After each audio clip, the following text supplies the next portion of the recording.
Hello everyone, welcome to another episode of the Electric Underground podcast / Videocast. And joining me today is a fellow Shmup YouTuber, ShmupsBR. Welcome to the channel, my dude. Hey Mark, thanks for having me. And I thought a real fun way to get introduced to you is that instead of talking about how you got into Shmups and all that, which I'm sure will come up later on, why don't you just, off the bat, give me your top 5 favorite Shmups? Oh no, not this question. Yes. Okay. Yes. To get into your mind. Okay.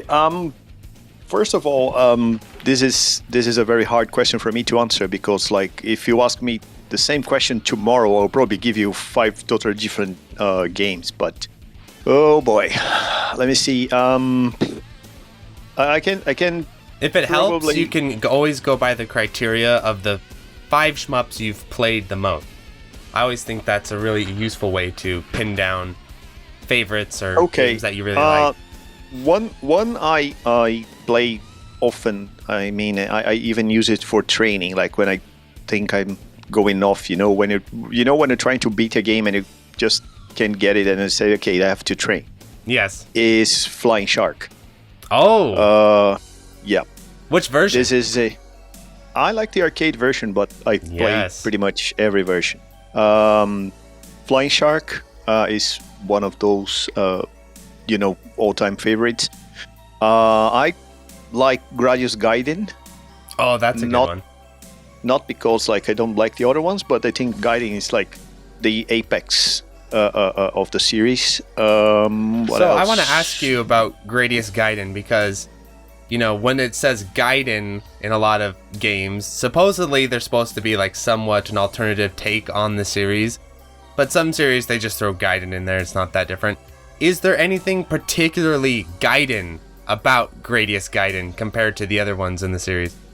Well, as far as I know, Gaiden is not exactly canonical in terms of the story timeline. The history, the background history timeline in Gradius is quite convoluted. Like there's lots of side stories and whatever. Like Salamander is a side story, but yes, as far as I know, Gradius Gaiden is a kind of a spin-off. Not because I can't remember where I read this, but as far as I know, it's not 100% canon. Like it's slightly different. Also because it's one of the few Gradius where you can play 2 players simultaneously. Oh, cool. And you keep up, and you can pick up 4 ships. You're not sticking to the regular Vic Viper. That must be it then. So you have different ship types and stuff. Yeah, and each ship has different set of weapons, so the loadouts are totally different. And it's quite crazy. It's an interesting game. I like Chorensha. Oh yeah, 68,000. 68K baby. Yeah, I would be lying if I don't mention Elastic 2 as one of my all-time favorites because it's like, I have a lot of respect for all the Elastic series, but Elastic 2 for the MSX is fantastic. Like it's. Is that the original platform that game came out, or am I thinking of the? Because isn't there a Game Gear version or something, or am I getting confused? Yes, we have Elastic 2 on the Game Gear. It's the GG Elastic series. Is kind of slightly different. Oh, okay. But the original Elastic series is it was born in the MSX. Actually, that's not true. It was born on the Master System and the MSX at the same time. Because the guys in Compile, they were like geniuses. Designing software for this kind of hardware, so they love the Z80, Z80, and the everything that goes. The MSX and the Master System are not that different, so they were pretty good on doing software for these machines. And they developed. I think there's like months of difference between the 2 releases. I mean, Elastic 1 came out on the Master System first, then on MSX, but Elastic 2 is an exclusive. It's not even in the M2 collections. Interesting. If you never tried it, really recommend it. It's hard. I've played Elastic 2, the one on the PS4 collection, but not not the MSX Oh no, version. that's probably GGLS 2 or Power Strike 2. Power Strike is the European exclusive, the Master System game. Oh, I see. Alessa 2 is a totally different animal. You have to check it out. Oh, definitely. Okay, so we got that. What's next? I would say Zanak. Oh, okay. I managed to 1cc it a couple of weeks ago, I think last week. I haven't played that one too much. Zanak? Well, Zanak is the original LST. Right. It's like the guys, when Compile released Zanak, they did it and they published the game using Pony Canyon. It's a Japanese publisher, big publisher. When they decided, okay, let's make Zanak 2, Pony Canyon said, no, that's our game. And they have to pull out LST out of their heads because they had no rights over the game. So interesting. That's why we have Zanak and LST. Oh, okay. Well, that's cool. Yeah, I'm not as familiar with this sort of early compile stuff as you are, so that'd be cool to learn more about as we go. Yeah, this is all those titles, especially LST and Zanak. They were born on the MSX, which is a platform that I know very well. That's why we are like that. I can say I think probably Zanak was the game that made me like Shmups nowadays. One moment, Discord is screwing with my camera and it's pissing me off. I'm gonna turn my camera off. Okay, there we go.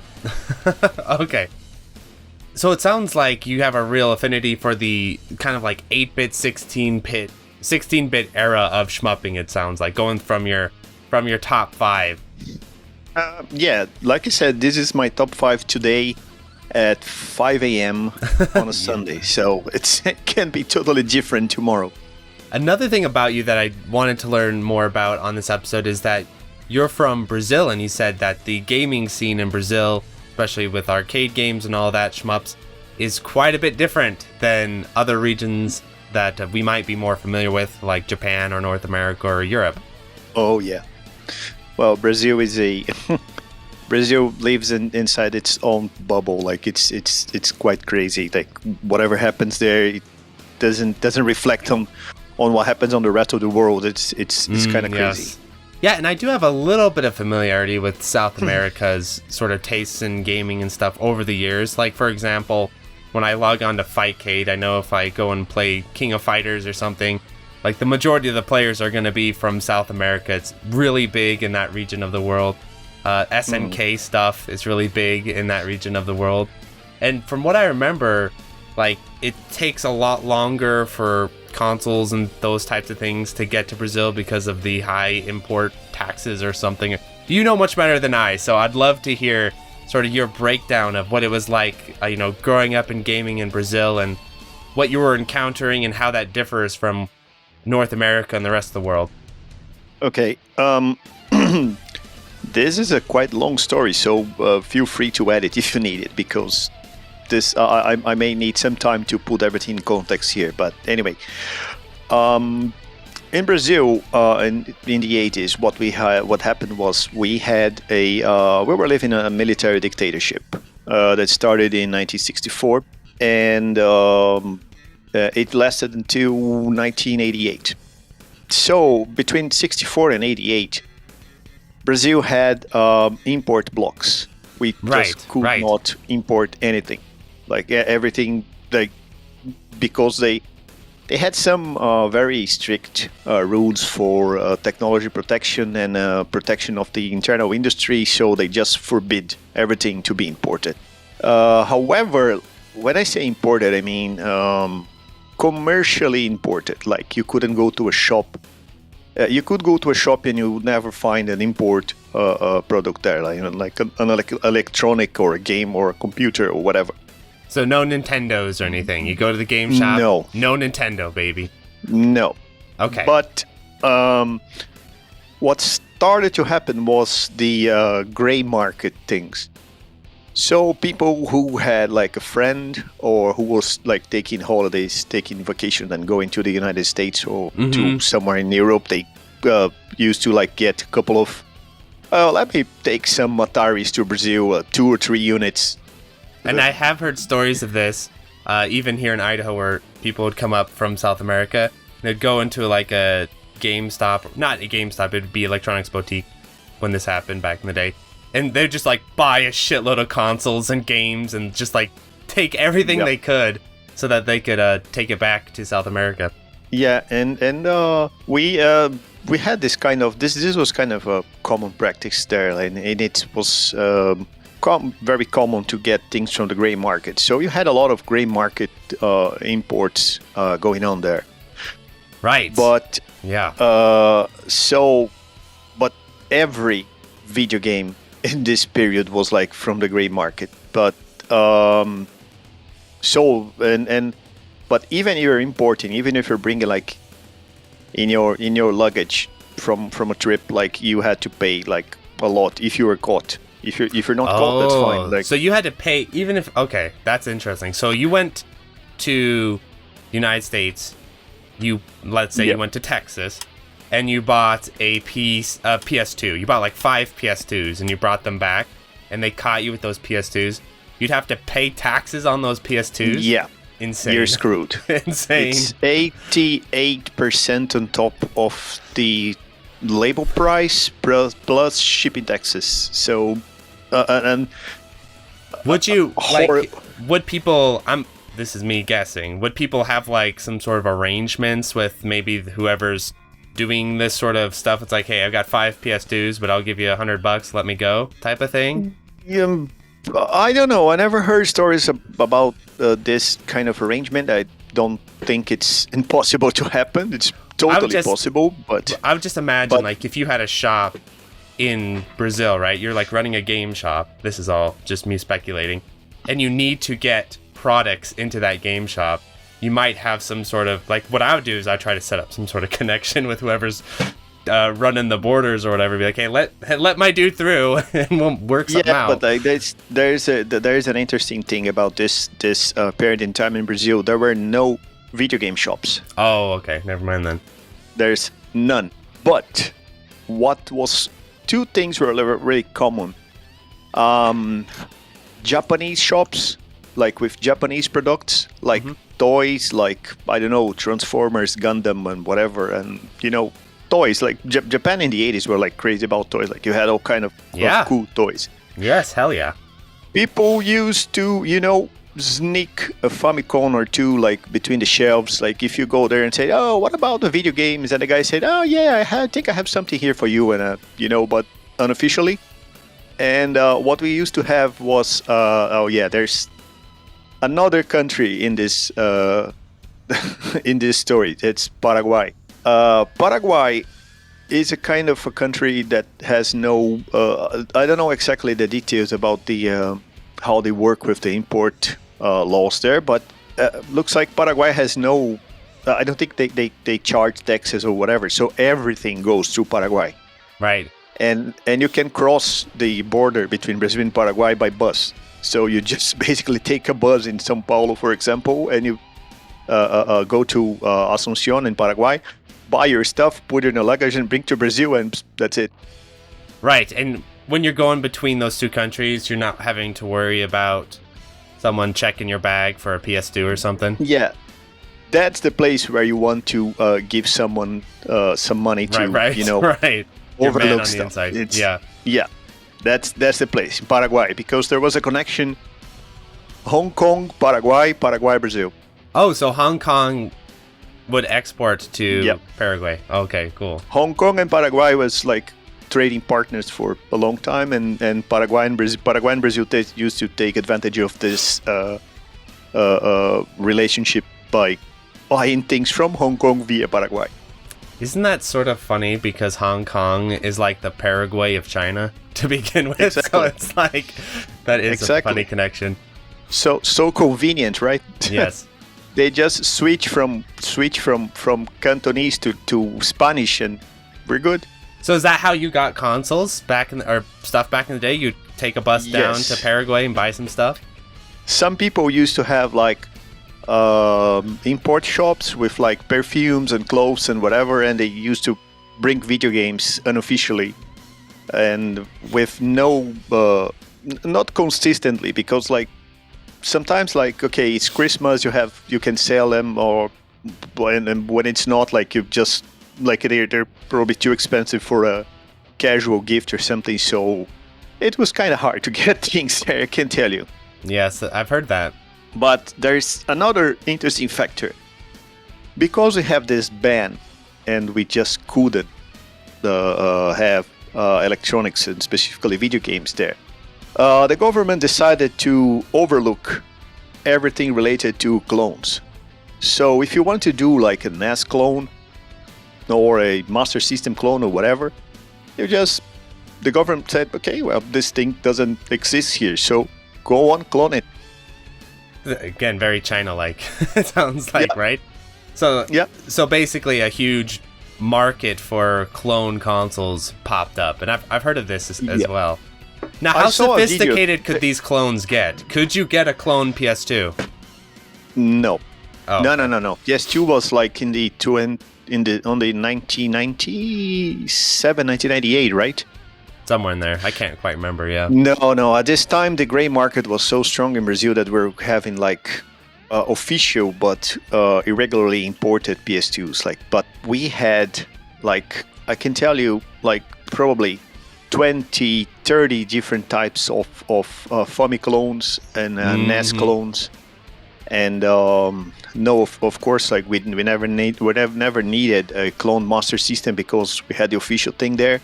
What about Chinese clones? Did you have a lot of, or were Chinese clones considered like imports? Or not? Yes, because they were not manufactured in Brazil. So yeah, we had plenty of Chinese stuff there, like a lot. I do know with the SNES Junior, the mini version of the SNES, which I grew up with. Actually, I had both. There were so many clones of the SNES Junior that a lot of them made their way into the North American market via pawn shops and stuff. And so even for people who have SNES Junior in the United States, you could pop that open and check and see if it's a clone or not, because there were so many of them. Yeah, but in Brazil, I saw a video. There's a guy made a very interesting video. I forgot the channel's name now. He recently, I think a couple of weeks ago, made a really cool video about Brazil, and the video is almost perfect, almost good. There's one thing. Is it in Spanish or in English? In English. Oh, okay. No, the guy is pretty good. The channel is good too. That's the first video I saw on his channel. But the video is pretty good. But I remember one thing he didn't get it.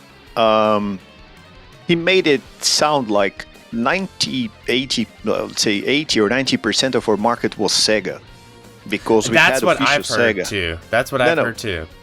Because we had official Segas there. As in Sega made a deal with the government and said, let us sell these bitches here, and it's like, all right, fine, let's do this. Oh yeah, this is another interesting story. Sega in Brazil, what happened was there was a toy manufacturer called Tectoy. Tectoy was a premium toy manufacturer, so they had all kinds of rich kids toys, like laser tags, talking robots, or whatever, the kind of stuff that your rich cousin has. And Tectoy made a partnership with Sega to start manufacturing the Master System there, because I think it was cheap first, and second, Sega was kind of desperate to reach another markets, because the Master System was a huge flop too. Yeah. It wasn't selling very well in Japan. In Japan was awful, was ridiculous. In the United States wasn't very good, so they start reaching for South America and Europe. And for us it was good, because it was the first time we had an official 8-bit console being manufactured in Brazil. Believe it or not, you can find new Master Systems being sold nowadays in Brazil if you go there. But but the problem is, officially we had a huge official Sega market there, and some gray market Nintendos. But Nintendo market there, especially the Famicom market, because of imports and clone systems there, was massive. Yeah. So it wasn't. That's not true. We didn't have like 80%, 90% of our markets as Sega. No. Officially, yes. Yeah, but on the streets. Yeah. Streets, you're getting those Nintendo hookups. No way. No way. You could, especially because you could get like a Famicom for like a fraction of a Sega console. Like the Master System was quite expensive back in the day. Like, and the Famiclones were like Chinese stuff, so you could buy like 2 or 3 Famiclones for the price of a Master System. Right. And so were they also cloned carts too, so you could get like... Yes. And were the carts kind of like those all-in-one style carts, or were they like you could just get like a clone Super Mario Bros. Or whatever? No, you know what? I have a friend of mine, Saulo, which is a huge NES Famicom collector. He collects only clones. I love that. I love bootlegs. Crazy. It's crazy. Like, we had really quality cloning stuff. They're like, it's... they're pretty... The cartridge was pretty cute, you know, because they're like those small Famicom ones. We had the big NES. We had both models, the 72 and 60 pins, both the Japanese and North American cart format there. And we cloned both. But the small ones, they're like very cute. They have a unique art. Of course, most of the art is ugly, but you know, it's it's cute. Like they took their time to try to make it like as good as possible when it's. And you could find those cards everywhere, and it's not like this 100 and something stuff in one. No, it's like unique cards for each game. Oh, interesting. And they were I remember they used to be you could find them, they were sold like in, you know, blisters, like G.I. Joe toys, like not in boxes. Like yeah. So I know what you're saying. It's like got the cardboard back and the clear plastic front. Yeah. You could go to the supermarket and grab a bunch, like by browsing, using not like in boxes with manuals and whatever. No, it was pretty cheap package. That's so funny. That's interesting. So, did you have a bunch of these clone carts and stuff growing up? I had some, because my story is quite weird. Like, I have a brother, and we had this kind of arrangement in my family. I don't know why, but I could never ask for a video game for Christmas or whatever, because I was the oldest son, and if I ask for a computer, for example, they would give me, because I think they were like, okay, now you're gonna use it for studying. Like, nobody did it, but like, you're gonna use it for studying or whatever. Right. Well, of course, it would use to play games, but my brother could ask whatever he wants, and he always went for video games, and so every video game I had until, I guess, the PlayStation were my brother's video game. It's like the reverse. Like, mine was like the other way around, where my older brother, because he was older, you know, he first inherited all the games and consoles, and I'd play them until I got older and got my own. But that's funny that it was your younger brother who was getting all the consoles and stuff. And he had we had his games, but we used to rent a lot. Like there were like rent shops in Brazil where you can find like most of the cards. But we didn't had a lot of cards, but especially because they were quite expensive back in the day. But we used to rent a lot, and we used to live in a big in a neighborhood full of kids. So it was like we could like trade cards with kids all the time. Right, yeah. Then some kid takes your cart and runs off with it, and you have to track them down a week later and like, give me my goddamn game. I have a couple of weird stories about this, like the kid that stole my Steel Empire, and I almost like I was ready to go to his house and beat him. And another time there was a time where I remember like my father had to intervene and go to a kid's house because the kid didn't want to return the cards to me, and At some point, I decided, I had something like that with Pokemon cards when I was a kid. Oh, Yes, where I went over to a friend and he kind of conned me out of all my Pokemon cards. And then my mom sent my older brother to go retrieve them. So, yeah. I had I remember like I was into shmups like very early, and now the Mega Drive, like when my brother decided he didn't want the Mega Drive anymore, he gave it to me, and that's when I started playing console shmups. And I remember I went to a shop and I traded some game I didn't want for a Steel Empire that I had no idea what it was because the box art was quite confusing. Not sure if you know. And I said, okay, this sounds funny. I'll take it home. And I ended up loving the game. And there was this kid, he asked, oh, can I take this for a couple of days? Yes. And he never returned. And he left me a Shadow Dancer, you know. And I didn't like the game. He just left Shadow Dancer because it was a card he had there. Like, so just take it this one and then we'll get it back when he returns. But no. And then my father had to go there and say, hey, look.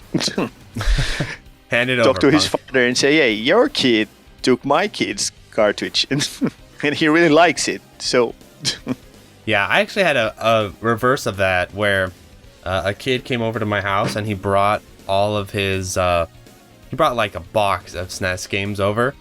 And we're like just hanging out and playing SNES games and stuff. And he was like, oh, I'll come back and, get them next week or whatever if you want to play them. I was like, cool. So I'm playing this guy's SNES games for a week. And during that week he moved away. And he moved like out of state. I never heard from this kid again. His family just moved. I guess his parents were probably like, screw your SNES games. We gotta go. So I ended up with just this box of SNES games from this guy. So I had like a lot of them are actually duplicates. So I had like 2 Donkey Kong Countries, 2 Super Mario Worlds, 2 Super Mario Karts for years. What if I took my time to show you something? I found this thingy here. That's oh yeah, card. Baby. Well, that's awesome. You notice it's 1944, right? Yes. It's unofficial. It's a hot. That's really cool. That's Tiger Heli. The label is pretty messed up, but nice. These are pretty cool. That's Crisis Force. Yeah, so they put some real effort. I was imagining it'd just be like super obviously bootlegged, right? But no, they put some effort into it. This one here is quite special to me because it's Zanuck. Mm-hmm. It's a Chinese card, but the fun fact is Zanuck was never released in Japan. It's exclusive for the Famicom Disk System. So it's a Japanese card of a game that was never released in Japan. Nice. That's the market in Brazil. But yeah, you were saying that you end up with a box of SNES cards that weren't yours, right? Yes. So everyone, to pick it back up on my little story, so I ended up getting these box of duplicates of this guy's SNES games. I ended up selling them a few years later on eBay. Well, not a few years later, like a decade later on eBay for a bit. Now I wish I would have kept them because now I could have sold them for a crap load of money on eBay at this rate. So got it a little early. If you are the kid that borrowed Mark's the cards, he always owes you some money. Yes. If you're watching this, he owes you some money. He's like, he's going through all these YouTube videos. He's like, there's that son of a bitch. I found him. It wasn't my fault. You left your stuff here and then moved. I had no nefarious part on my part.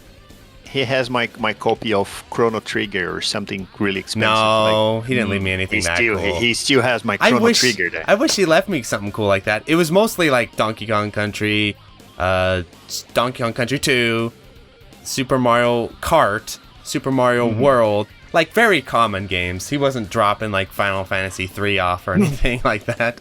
Yeah, I never played those famous RPGs on the SNES. Like I have no patience for RPGs. Me neither. The only one that I actually played a lot was Super Mario RPG. Because it was much more accessible and you could jump on stuff, timed hits, all that sort of thing. The only one I really put some time on was the Phantasy Star series, but like never went back to RPGs after that. Well, that's not true because I forgot to mention that I played the shit out of Pokemon Red and Blue for years. Like, I've probably beaten that game 100 times at this point in my life. I love those. Yeah, Pokemon is fun. It never got me, but my wife loves it. Yeah, and you know what's funny is I never really advanced beyond the second generation of Pokemon, so I was really into Pokemon Gen 1 and Gen 2, and then after that I was kind of like, nah, I'll just kind of stick with these two gens. We'll call it a day. Well, any other things about gaming in Brazil? What was the was there an arcade scene? It doesn't sound like it. Oh, okay. So what was the arcade scene like? Yeah, there's another thing that I think it's interesting to mention about the gaming scene in Brazil before we jump to the arcades. It's as I mentioned, like it took us forever to have like a proper console scene going on there because like it's because of all this imports difficulties Rules. and rules and whatever. But one thing that because it was much easier to copy games to your friends and from your friends were computers. So yeah, I bet you had a big old bootleg scene down there. Yes. The computer scene in Brazil, especially MSX, was like crazy blooming back in the day. Like we had our own games, we had people pirating pretty much everything. Some hacking stuff, like people doing hacks and really reverse engineering stuff to make things happen, to allow you to copy games very easily. It was big.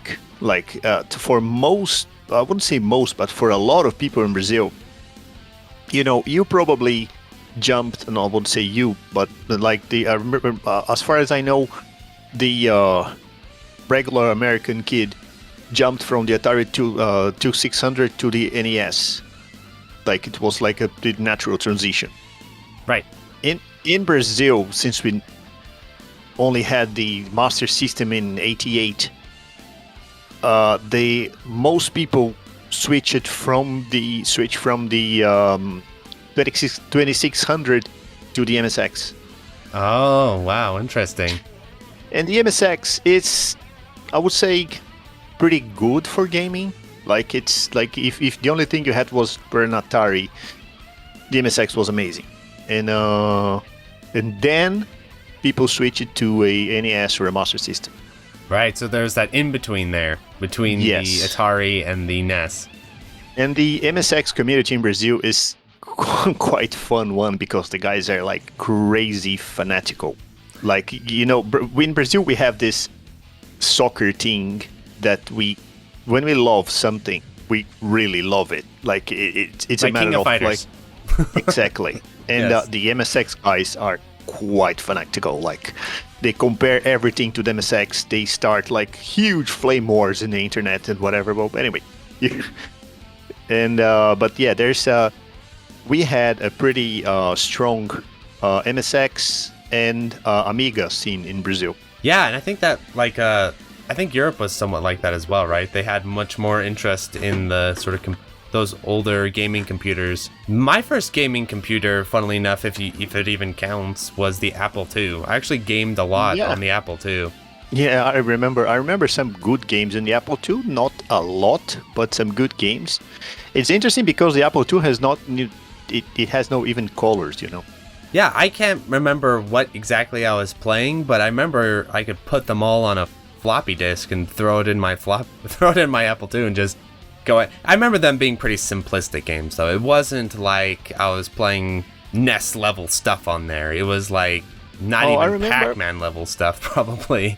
I remember, there were some very complex games for the Apple II, but you probably just didn't have a chance. Like, I remember that there were Karateka, that was pretty good.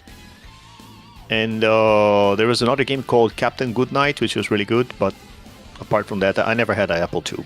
But on the MSX, it was much more like an arcade stuff.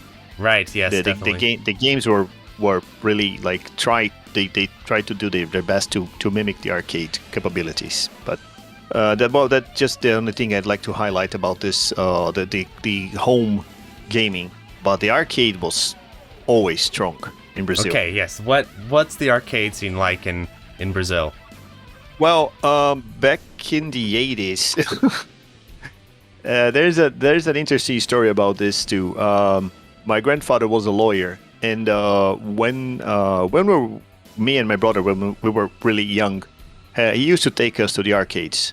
And but the arcades in Brazil were kind of, dodgy places. Like, it's not the kind of place where you will take a kid. And Interesting. yeah, they were not for kids, definitely. Like people doing drug deals and shit, I'm assuming? I wouldn't say drug deal, because we were in the middle of a military dictatorship. You could end up dead if you tried. But the problem is, like, there's a reason why people build arcade machines with ashtrays, Yeah, yes, very true. So, you see, there's no, it was not a place for kids. And there was strict regulations saying that if the child is not 14 years old, they cannot even be there. Right, it's more like a bar kind of thing. Yeah. But my grandfather was a lawyer, and he knew everything about these laws, and he was into arcade. He liked to play arcade games, so he took us there as an excuse for him to play. Yes. And and when a policeman or someone approached him, he used to give all the lawyer bullshit to the police guy, and the police guy went out, and that's it. Like, that's how we managed to play arcade games so early. But and there was I remember there was the pinball scene was always really big in Brazil. There's huge pinball communities even nowadays, like people restoring and modifying and whatever. Right. But the arcade scene was always good because of Taito, especially. There was an arrangement. I'm not sure about the story, but I remember there was a founder of Taito Brazil that went to Japan and got rights to take the machine straight to Brazil, something on a government arrangement or something like that. So the first generation, like Space Invaders, Galaga, and Pac-Man, and the good old classics, like, they went straight to. We got at least just the PCBs, not the cabinets. The cabinets were all ugly and manufactured in Brazil, but the PCBs were. We managed to get a good batch of PCBs, and this batch of PCBs were like cloned ad infinitum, like people. Like, yes, yes. But he managed to bring this PCBs to Brazil, and we learned to make our own PCBs. So we started just importing the ROMs. So that's crazy. And then the scene there bloomed. Like, the arcade scene there was always very strong. We had, but mostly clones. Like, we didn't never manage to have like proper original arcades. Right. Unless there are like 2 or 3 places in. I remember, like, in São Paulo, we had a amusement park called Play Center. This was a massive arcade. Like, I can't even imagine, but this was like probably, imagine like 2 or 3 blocks, like housing blocks of arcade machines there. Like, it was a massive, it was like a massive amusement park with a massive. It was the biggest arcade I saw in Brazil. Actually, in my life, I never saw something that big. It's like thousands of machines, it sounds like. Yes, and this is the only place I remember. And my cousin used to live in Rio, and we went to Rio once. And I remember in one of the it was a very fancy place. One of the shopping malls in Rio was another place about the same size, and it was the first time I saw like original machines like Afterburner and G-Lock, the R360, that crazy machine that could like. You could sit inside and do like 360 degrees. And what else? Oh, all kinds of original stuff, like 4-player gauntlet, and all kinds of stuff that we could never see in São Paulo, for example. That's really cool. So I wonder, how were they getting all that original stuff? Were they just paying those import fees? Paying a lot. Oh, damn. Someone definitely got rich when this transaction happened. But like, we're talking about a really specific place. Like, this amusement park, it was massive in the middle of São Paulo. So I think it was like a part of an investment, like an investment plan. Right, they had the budget for it. And they used to charge for you to get in, and then charge for the. We never played with money in Brazil. That's another interesting thing. Like you could never put like regular coins into a machine in Brazil. Right, they were all in-house tokens type of thing. You had to buy, trade money for the coins, the arcade coins, and then you just use the arcade coins. You could never put like real money in machines because this would characterize gambling. Yes. Yeah, and there's some American arcades that do that system as well. Or there's some American arcades that do kind of both. Like, there's one in Boise where if you go and you put money into the change machine, it will spit out in-house tokens. But you could walk up and throw a quarter in there if you wanted. So it kind of does best of both worlds. The idea behind that is they're just guaranteed your money. If you use the change machine, they're guaranteed that money. Whereas if you don't, you could walk out with a pocket full of quarters you didn't spend, and they're like, no. We want those quarters. The picture you're painting me, I'm starting to get a clearer understanding of what it's like. So I'm assuming that the modding scene in Brazil was red hot. You all were modding and emulating up the nines. Because I remember when I was really into modding and emulation and like jailbreaking consoles and stuff, I remember a lot of stuff would come out of South America as far as, like, in fact, when I modded my PS Vita, really early on, the instructions were all in Spanish, and I can't read Spanish, so I had to, like, try and Google Translate these I figured it out in the end, but, I mean, that, like, a lot of modding stuff comes out of South America. I do know that from following the modding scene. Yeah, this is true. Like, we...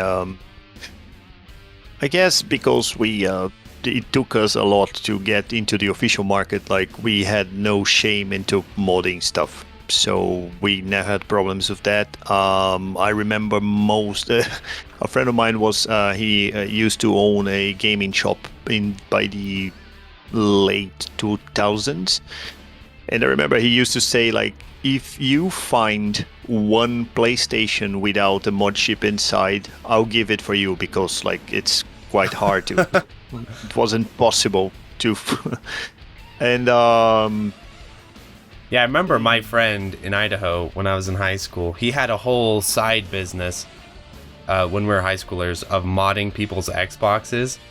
I do wonder, I don't know how much money he made, but that was like a whole little industry, was modding people's Xboxes and modding people's Xbox 360s. Like, well, that was like a whole thing. I bought my PSP with money I made by modding other people's PSPs. Bingo, exactly. What kind of mods were you doing? Were you really early on doing the whole like battery exploit and all that? Or were you just later on where you could just throw the firmware on there? No, I can even start, like, just to give you an idea. Okay. There's there's something I have to ask you. Just put a pin on this.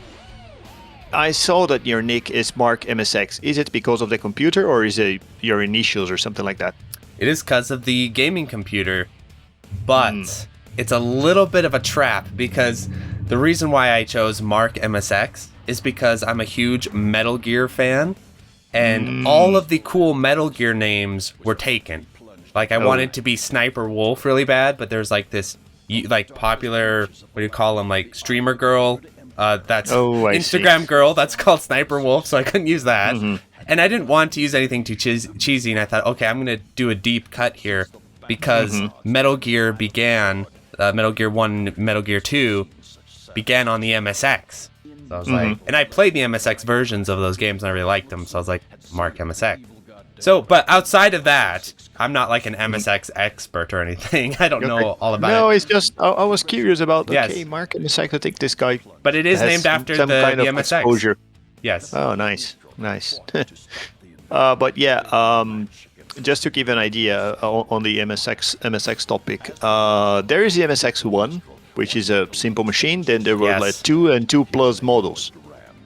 We in Brazil managed to add the chips to turn an MSX1 into a 2 and into a 2 Plus. That's awesome. It's like turning a Master System into a Mega Drive. Right. So yes. it was... The MSX2 this is what had Metal Gear on it. Yeah, this is the kind of craziness that people used to go to to have their consoles modded and hacked and whatever. So yeah, we had a lot of wild stuff there going on. I remember, well, of course, like we had like the simple mods. You could like cut the small locks on the corners of the SNES to use Japanese cards. This is pretty obvious. Same thing with the Genesis and any flash cards. Flash cards weren't manufactured there, but we were like pretty much. I use flash cards. I think the first flash card I had was for the Game Boy Advance. Nice. Yes, it was. I bought in on a shop in Hong Kong. It was called Liksung. Nowadays, it's they turn out to be Play Asia. That's crazy. Yeah. The shop was called Liksung, and they pretty much sold like dodgy stuff. Now they're official Play Asia stuff. So yeah. I don't know. I remember. Oh, yeah, I remember something wild. We had this Super Magicom. You know what's that? It's a Super Famicom with I can't think of it. I can't guess. Imagine it was like a Famicom card, Super Famicom or Genesis card with it looked like a mushroom. You know, you connect on top of the Mega Drive or the SNES, and it came with a disk drive. Oh, cool. So you could dump cards to disk drives and play only using disk drives on it. So like it was like a disk drive flash card? Is that what you're saying? I don't know if it. I think it. Yes, I think the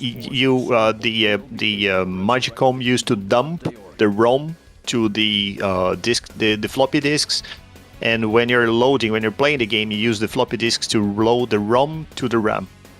Okay, I got it. Yeah, I actually have something like that called the Super UFO that can rip the. It's like a thing you plug it into your Super Nintendo or whatever, and then you put your cartridge on top of it. It has like a slot for that, and it can read the ROM off of it, so you can rip your ROMs with it. Yeah, this was pretty crazy, especially considering like the price of cartridges back in the 90s. Like, yeah. What else? I remember. Any Xbox stuff. Was Xbox in the picture at all? The Xbox, I had one back in the day. I loved the Xbox. I liked the black, original black, the big one that used to compete with the PS2. Back in the day, I had two. They had the PS2 and the Xbox, but the Xbox were never too big in Brazil. So there wasn't because in Idaho, like I was saying, the Xbox modding scene was insane. Like that. Yeah, for the 360, yes. People modded the shit out of the OG Xbox. They modded the shit out of those things because it was like a computer basically.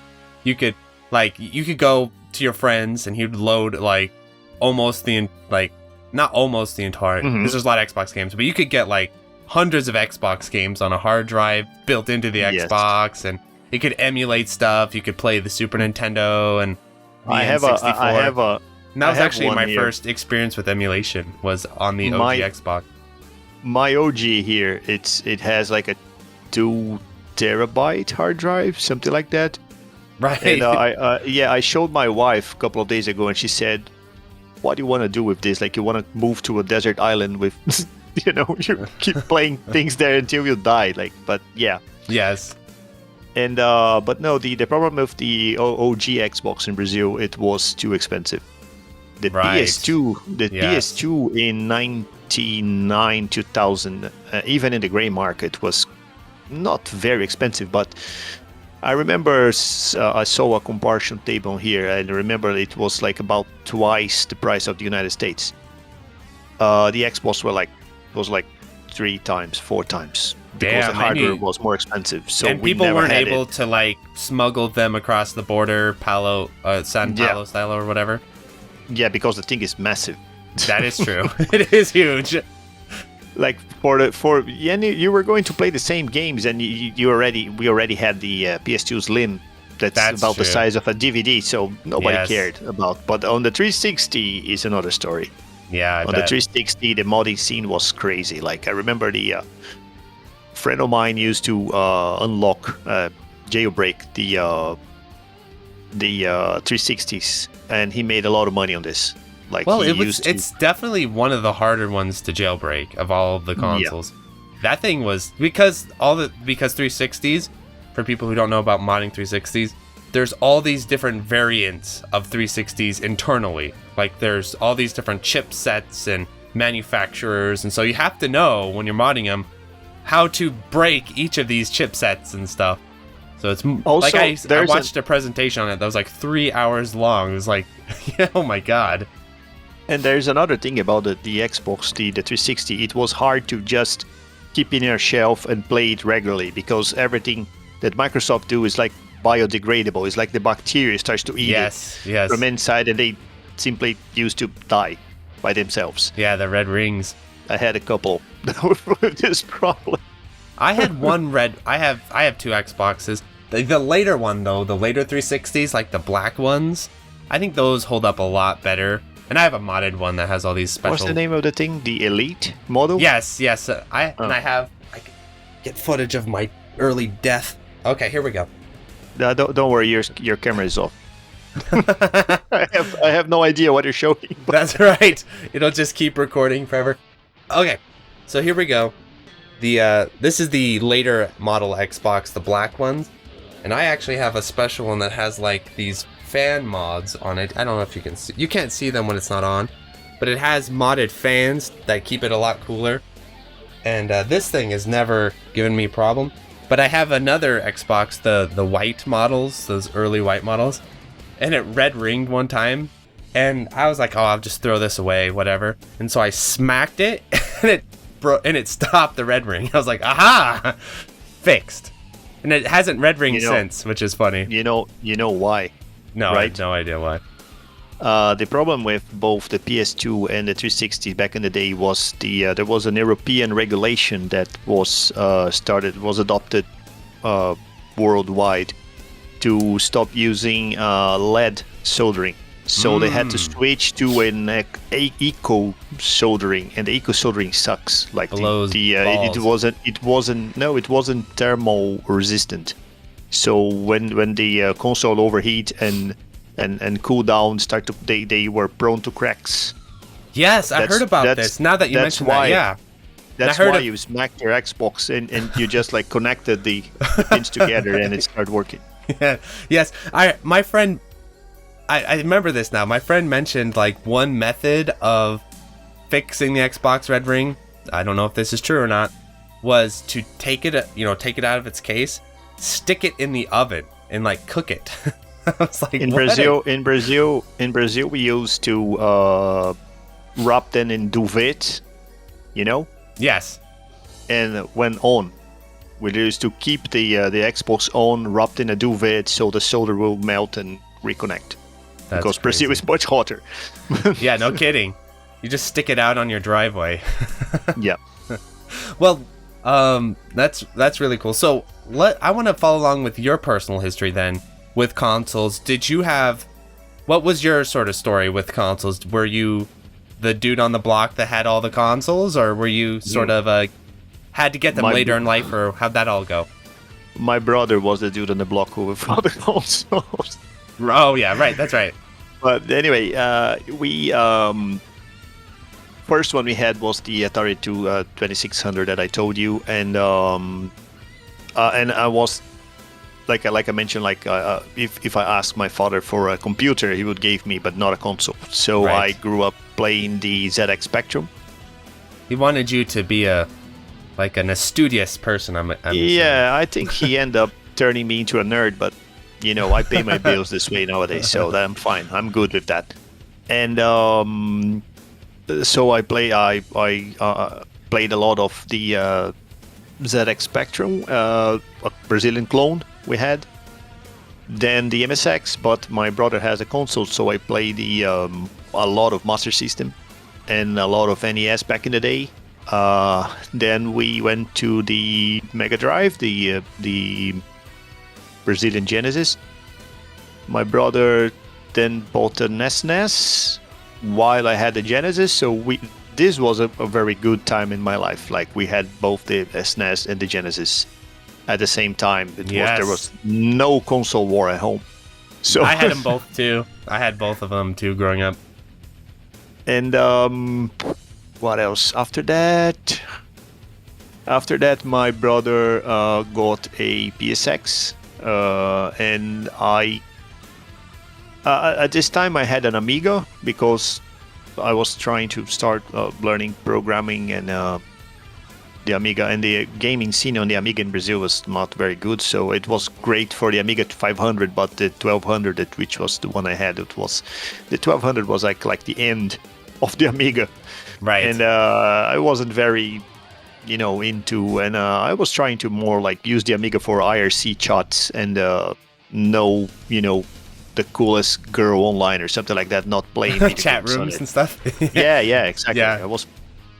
I was pretty old at this time, but I remember on the PSX I almost stopped playing video game at all because I went to college and to the university, and I was like kind of try to play as much as I could, but it was interesting, but I just had no money for a video game.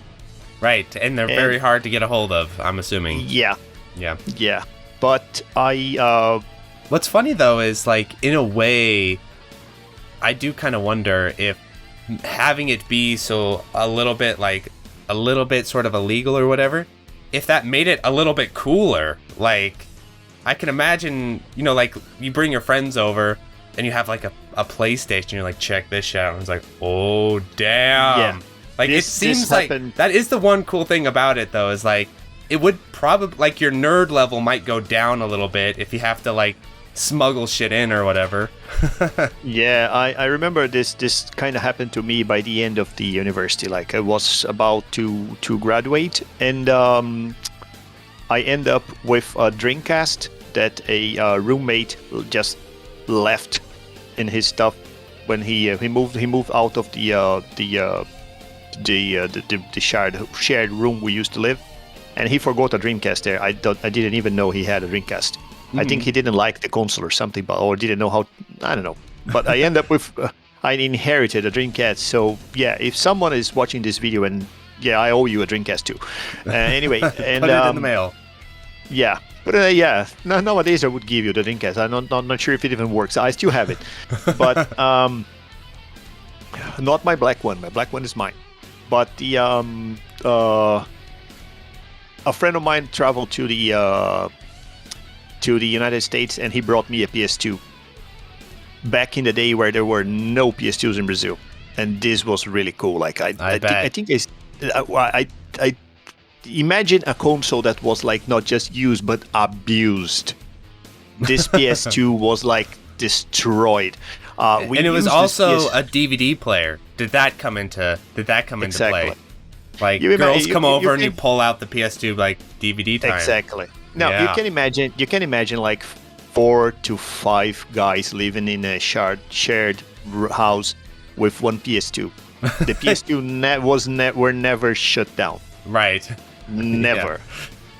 I learned how to change the lenses because like it was non-stop playing. Like we end up, and with pirate games, that's the best thing. The PS2 was when the piracy was like on its highest level in Brazil. Like we could get like PS2 games almost for free. Like it so could, what? Like what were you doing? Were you mod chipping and then burning DVDs? Man, was that the strategy? There were phases. I remember the first wave of modding PS2 in Brazil was like a USB drive that you could connect to it, and you could only play CDRs, not DVDs. Like pop starter type stuff. Yeah. Then there were a really bad mod chip, a mod chip that destroyed my PS2. Oh shit! But it could run everything. Like you could run everything. I remember this mod chip. Every time you put a DVD on the drive, DVD-R on the drive, my PS2 starts screaming. literally. The lenses were forced. I don't know if the thing overclocked it somehow or whatever, but you put it there like, to read. Yeah. And this only lasted for a couple of months, and then I had to change the lenses and remove the mod chip. And then it was called the Matrix chips. Not sure if you heard about them. Yeah. Yeah, I managed to. Actually, I collect money because I said, you guys, you live with me, you destroy 2 PS2s, I need money to get the thing fixed. And we end up buying a Matrix chip and a new lens, and I still have this machine. It's still up and running. I have like 4 broken PS2s right now that all have broken that all have broken disk drives, but I just run them via, free make boot and everything now, but I have like 4 of them. And I remember, and there was another phase. The last phase was the I got a network adapter and play on hard drive, and that's how I managed to make my lenses last longer. Mm-hmm. But yeah, the PS2 was definitely cool. But before the PS2, one game that I played like a lot, and I still play nowadays, is Res on the Dreamcast. Oh yeah. I think that's one of the games I should put this on my top 5 because I can play this game, like I can beat this game at any time today. Like when the thing is so indoctrinated, like you know where the enemies are gonna show up. Yes, I'm like that with Star Fox 64. Just have it down to almost not down to the frame, but like down to the second of what's gonna happen. And I never enjoyed the 64. I don't know exactly why. Yeah, let's talk 64. Did that ever make its way to Brazil in a big way, or is that what was the story with that? Okay, Nintendo in Brazil, official Nintendo, doesn't have to be official, just among the player base. Yeah, but almost. I'll get there. Official Nintendo in Brazil was for rich kids, definitely. Right. It was just for the elite of the elite. Like it was like quite crazy expensive. It's like the NEOGEO of Brazil. We had some kids with NEOGEOs back in the day too, but like they were like sons of politicians and right. Yeah. No kidding. Like they were like people with video game businesses. Like we had, not sure if they were popular in the United States, but we had a lot in Brazil, houses, shops, premises, like where you could go there and there were like a NEOGEO for rent for a couple of hours. I remember Blockbuster did that for a bit, but I don't think it was super popular because I went to rent an N64 for like a weekend. You couldn't take it home. No. You had to it's like a brothel. You had to go in there and just play it. Oh, exactly. That's funny. But they had a very nice TV, a big TV there, comfortable sofa and whatever, and you pay per hour. And you can't do that in America. That's like super illegal. No. Oh, I see. Yes, but you can't run business on residential property. Like you couldn't turn your house into an arcade. It wasn't. No. I mean, this wasn't a business, not a house, not someone's house. I mean, it was like a. It's like an arcade, but with like consoles in it. Yeah, sort of. Instead of on the same place where we went to buy cartridges or consoles, or rent cartridges, there were like a couple of SNES and. Especially the expensive consoles like the 3DO and the NEOGEO and the in the game shop. There were like always a corner with the most expensive consoles plugged into a huge TV where you could pay per hour and play there. Oh, I've never come across anything like that. No, I'm not saying it didn't exist, but I never come across it. Mm-hmm. Yeah, you could pay per hour. I remember like most of the NEOGEO I play in my life was on a premise like this. Interesting, rather than in the arcade. After I'm talking about a time before SNK started to make hardware in Brazil. Like before that, you only had the AAS. Yes. The home console. Yeah. We had a couple of guys that went to the United States, bought the AAS there, and brought to Brazil for this kind of business. Right. Exclusively for this kind of business. Makes sense. Okay. I'm on the same page now. Okay. So Nintendo was, you're either playing it in a shop or your dad's, got some government connections. The SNES was popular because, this is another ridiculous page in Brazilian history, but anyway, it's true. We received official releases of the NES and the SNES at the same time. Right. The NES and the SNES were released in Brazil at the same time officially. So we end up having official SNES manufactured in Brazil. So at this point, they of course became cheaper, but the N64 was crazy expensive. I think it's because it used to be compared with the PlayStation, and the PlayStation you could get like games for peanuts. Right, and nobody disc based. Yeah. The pirate games for the PlayStation were like really cheap, like the price of a hamburger, for example. Right. So you could go to I used to go every Saturday to my local pirate and say, "Oh, what do you have new here?" And he used to give me 4 games for 3. But if I buy 3, I get 1 for free. And they were pretty good.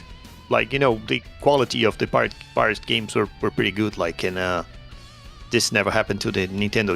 If you had Nintendo, you had to buy the cartridges, the real hardware, and the real hardware was expensive. Nintendo knew what you all were up to, and they weren't having it. Yeah.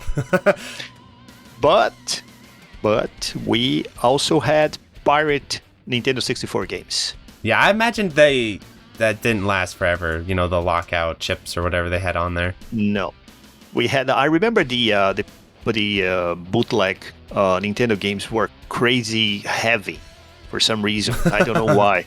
Yeah, probably have a bunch of circuit boards in there or something. Yeah, I think there were like lots of, I don't know, dodgy electronics inside and to make the magic happen. But like I remember I remember the cartridges were like, we used to a technique, a rule of thumb to identify if the cartridge was original or not was to get the cartridge. No, this is too heavy. Yeah.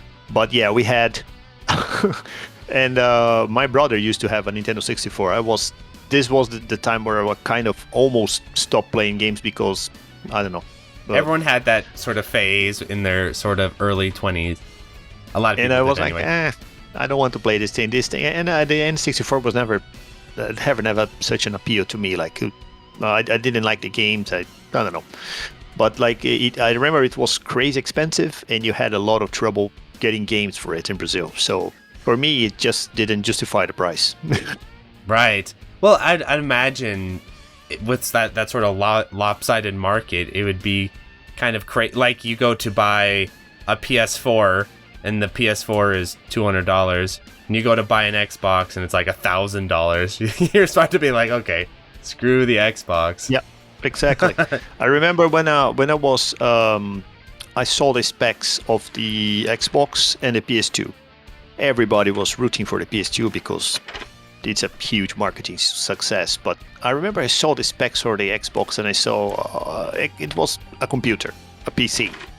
And I said, man, this thing is going to be expensive. And yeah, it went, and nobody had it. So, well, speaking of PC, now we've talked about like old school PC gaming, but was more modern style PC gaming, was that popular at all? Were you playing stuff like Unreal or Halo or all that kind of stuff?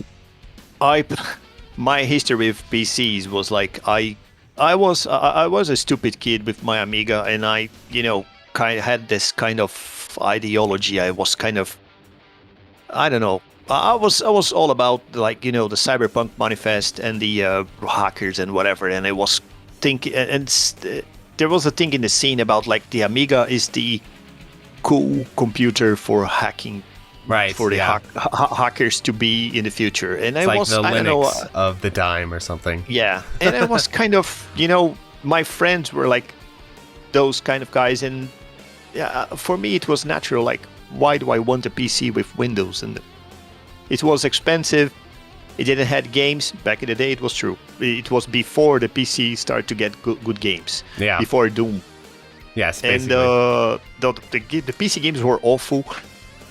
And the nerd IT community was kind of, no, this is, This is for the, regular Homer Simpsons, not for me. Right. And one day, I saw MAME Ah, yes. running emulation, I can tell you, Flying Shark, you see, and Rygar and Black Tiger. Nice. What was this running on? What was it on? 1996. Was it on Windows or what was the platform Windows. that it was on? Yeah, Windows. Okay. But actually, it wasn't even MAME. It was a dedicated emulator. Quite old stuff, but like it was a dedicated emulator before MAME. Right. And I saw it running, and for me, it was like, what? I saw my Amiga and said, man, you're sold. Like, it's Get out of here. you're past. Sorry. You're done. Sorry. You're past. Sorry. And that's what actually convinced me getting a PC, because I could do pretty much everything on my Amiga, like, kind of. Like, Right. the Amiga was meh. But anyway, I could do pretty much everything on my Amiga. And when I saw that, I said, no, this, you see, Black Tiger, man, Flying Shark, sorry, you're done. This was, it was the end of the Amiga era for me. And then from there, But did you get into Windows, early Windows gaming like Blizzard or anything like that? Were you playing Diablo, StarCraft? StarCraft, definitely. Yeah, definitely. Diablo, I like Diablo. My wife is crazy for Diablo. Like, we, our marriage was built on top of Diablo. Like, Which one? Diablo 1? Diablo 2? Diablo 3. Oh, okay. I know, you don't like it, but No, I don't. But it's easy to play, and she loves it. And she's not a heavy user. Like, she just want to, shoot things and throw spells and whatever. Yes, She's not into 1cc whatever. So the only game that my wife likes is The Sims. So I know what you're saying. So- Yeah, my wife likes SimCity and Kirby stuff. Everything Nintendo, everything I don't play, she loves it. Okay, so StarCraft, were you... I'm trying to think, like... Were you really... I'm trying to kind of pin down sort of what the vibe was like in Brazil and in South America when it came to, like, the PC side of stuff. Like, where FPS is huge, where people talking about... What was that stupid... Crisis, or... No, what was that game that came out that made everyone buy a graphic card? Was it? It's not Crisis. It's something like that, though. We had the Crisis vibe, the Crisis fever for some time. But I remember the game that made everything different was Counter-Strike. Oh, we used to have. I'm not sure. Did you used to have like LAN houses in the United States, like for just? But for we all played. Like, that was actually kind of popular in high school, and we all played Halo. We'd all go bring our Xboxes, LAN up our Xboxes, and do like Halo tournament. And like what's crazy is that was like the only time that like the cool people would play video games. So it wasn't just the nerds, like the quarterback on the football team, or the guy who had a killer car, and all the girls, like, they would come and hang out and play Halo. It was like odd, but Halo was huge. Yeah, this was exactly the same, but with Counter-Strike in Brazil. Like, the CS scene in Brazil was massive. It was like a religion. Like, people were like, it was the same thing that happened with Street Fighter and King of Fighters. Like, most people used to buy a PC to play Counter-Strike, and that's it. There were not even Minefield, not even Free Cell, no, Counter-Strike. Yes. And they were like kind of. I wasn't one of those specialists on playing Counter-Strike. It was never like, it was too hard for me because my PC was crap. But I remember like lots of friends of mine were like crazy for Counter-Strike, and there's another game that I think was a mod called Day of Defeat. I'm not sure it's a World War II based Counter-Strike with Nazis and the Allies. And this was crazy as well. Like, people like used to play this a lot. What else? StarCraft were quite big too. I remember a friend of mine was like one of the top 10 StarCraft players, something like that, back in the day. Wow. The guy was like, no, the guy was crazy. Like, was he playing Brood War? He hated Brood War. He said Brood War was broken. So he's playing StarCraft 1. Yeah. That's cool. he said he used to say Brood War was broken. He said there's something there that's, some system, some mechanics there doesn't. The medics or something's like, fuck these medics. I can't stand these bitches. I don't know. No, I remember he used to complain a lot about the Protoss, but I think everybody used to complain about the Protoss. So yes, the Brotoss. But yeah, but I remember he taught me how to play back in the day. Nowadays I don't even remember, but back in the day we were pretty good. Like we were doing good on StarCraft. What else on PC? What about Doom 3? Oh yeah, Doom was everywhere as well. Like the Doom Heretic. But do you remember Doom 3 specifically? Because that was the one that was that massive leap in like graphical fidelity and stuff. I'm like, if your computer could run Doom 3, you're like hot shit, because like Doom 3 was so graphically ahead of everything else. I wasn't particularly into Doom. I had friends that played a lot of Doom 2. I remember, because I think Doom 2 was the one that allowed you to play on a LAN environment, right? You could network computers and play Doom. I think even Doom 1. Yeah. I can't remember which one. Not exactly Doom 3, but oh yeah, Quake. I remember there was a massive Quake community as well. Yeah. And the guys were like not just playing Quake, they were like modding Quake, doing right, things. yeah. The problem with Brazilians is like you give them something good and they start, modifying everything and turning things into a different game. So yeah. Did you hear about the I forgot the name of this. It's a soccer game. It's a very popular FIFA. one. Yeah, I'm not sure if it's FIFA, but there's that's one all the game. one I know. Evolution Soccer. Those are the two that I know. I you know more than me. Like I don't play those games at all. But I remember there is one football game, one soccer game that the Brazilian hackers learn how to hack, and it's still being released nowadays for the PS2. I think it's FIFA. I think that's what it is. I just know that if you go there, if you look for the name of the game, I can't remember now, but 2022, it's there. They just update the rosters and stuff. They're updating, yeah. That's funny. The players are the players that are playing nowadays, and it's the uniforms and whatever. It's everything's updated. You can download and play in our PS2 like it's a new game, like it's a new release. That's really funny. So, from what I understand when we were talking, though, you currently are not in Brazil, right? There was a certain point where you moved from Brazil to the UK, is that right? Yes. So what was that like as a gamer? Oh, well, it's totally different, I can say. It's because the scene here, UK, is different as well. Oh, I bet. And I went from a weird scene in Brazil to a weird scene in UK. And it's like, it's I don't know, there's pros and cons, I would say. For example, everything related to the 8 and 16-bit here, you have to be careful because they're PAL. And PAL is 50 hertz. PAL stuff, yeah. And 60 hertz, 50 hertz. I tried playing Sonic. When I first arrived, I went to a friend's house and he said, "Oh, let me show you. This is my.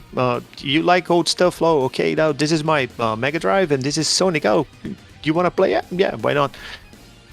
And the music was off because it runs like 12% slower than the 60. It's just like the down-tuned house version of the soundtrack. Yeah, it's depressive, and the screen is shorter, and it was okay. Oh yeah, that's fine. But ball stuff sucks definitely. Well, my British fans, if I have some, will hate me for saying that, but sorry guys, that's true. But apart from that, it's pretty cool. Like I never afforded to have many things that I always like to have in Brazil. I never always wish to have in Brazil. I never afforded because the there's no value for your money in Brazil. So you have to, every time you want to, I don't know, play. I want to buy a PS5. I have a PS5 nowadays. If I had to buy a PS5 in Brazil, I will be probably waiting for the PS7 to to be released to get a PS5. Right, like modern, like contemporary, I guess you could say, like current gaming Yes. must be like way easier now. 'Cause No. you're not, yeah.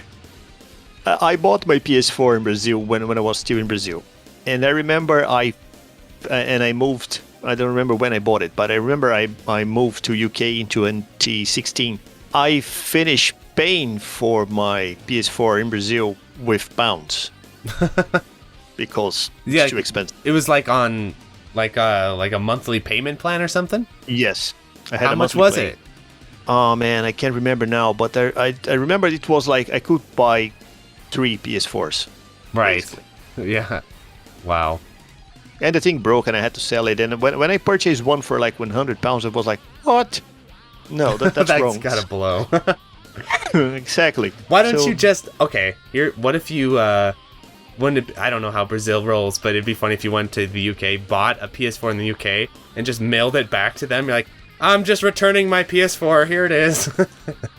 No, Get out of your payment plan. you know, there's some people they do crazy traveling plans when you live in Brazil. And I have a couple of friends, especially when the PS4 was released in Brazil, they used to cost 4,000 reais, if I'm not wrong, which was not as close as what I paid. Like I didn't pay that much. Like this amount is crazy. Like 4,000 reais is like, I remember you could buy like probably 4 or 5 PS4s with this money. Right. And I remember people used to get tickets to United States and do like like I mentioned, like in the beginning of this interview, like people used to squeeze like 3 or 4 PS4s Yes, in, I've heard of in this. the luggage and take it to Brazil and sell it for, I don't know, 3,000 and still make a lot of money. So yeah, I don't know when this is gonna end, but this regulations exist because they, according to Brazilian law, they treat video games as gambling equipment. So they consider it as slot machine or Probably just very useful to get all that tax on these yeah. bad boys. Oh, That's yeah. probably the idea. Then, it's like PS4s are gambling machines and also weaponry. So you need to pay your weaponry tax on them too. Oh yeah, I remember when the PS2 was released, someone published something on the internet saying that it could like be used for ballistic calculations to launch missiles. Yeah, you can use it every computer to do the same thing. So why use a PS2? But anyway. Well, But yeah, sorry, I got lost in your last. I was saying question. the big shift in being a gamer in the UK. So you can buy PS5 and you can buy PS5 games now. No, man, you can buy. Basically, like in Brazil, for example, if you need to plan ahead to buy everything you want. Right. Pretty much, like you. Is that just like everything or just electronic? No, I'm talking about video games. Like the other stuff, there's some stuff that is quite. For example, cars in Brazil. The price of cars in Brazil is ridiculous. I imagine. And but especially compared to the US and here to UK prices, like 10 times the price of a car. But everything you want to play, you plan to get, like, to buy in terms of electronics or video games or in Brazil, you have to plan ahead. Like you have to have a saving plans or I don't know, like you mentioned, like split payment, like monthly split payment or something like that, because like otherwise just no, like you don't get it. Right, and with the PS4, piracy on that thing is much more difficult than on like a PS2 or whatever, right? So even if you got a PS4, you couldn't like just throw pirated discs in there or anything. Yeah, I'm not even aware of piracy on PS4. A friend of mine is a big modder, and he knows everything about this, but he never mentioned the how's the PS4 doing. It's still like I think if you wanted to like pirate stuff on the PS4, it's unless I guess you're living in Brazil or something, you have to pay a bajillion dollars, but it's like way more trouble than it's actually worth just to buy the games, Oh yeah, especially because the thing gets updated all the time. Like it needs to go online and Sony's locked that thing down pretty good. Yeah.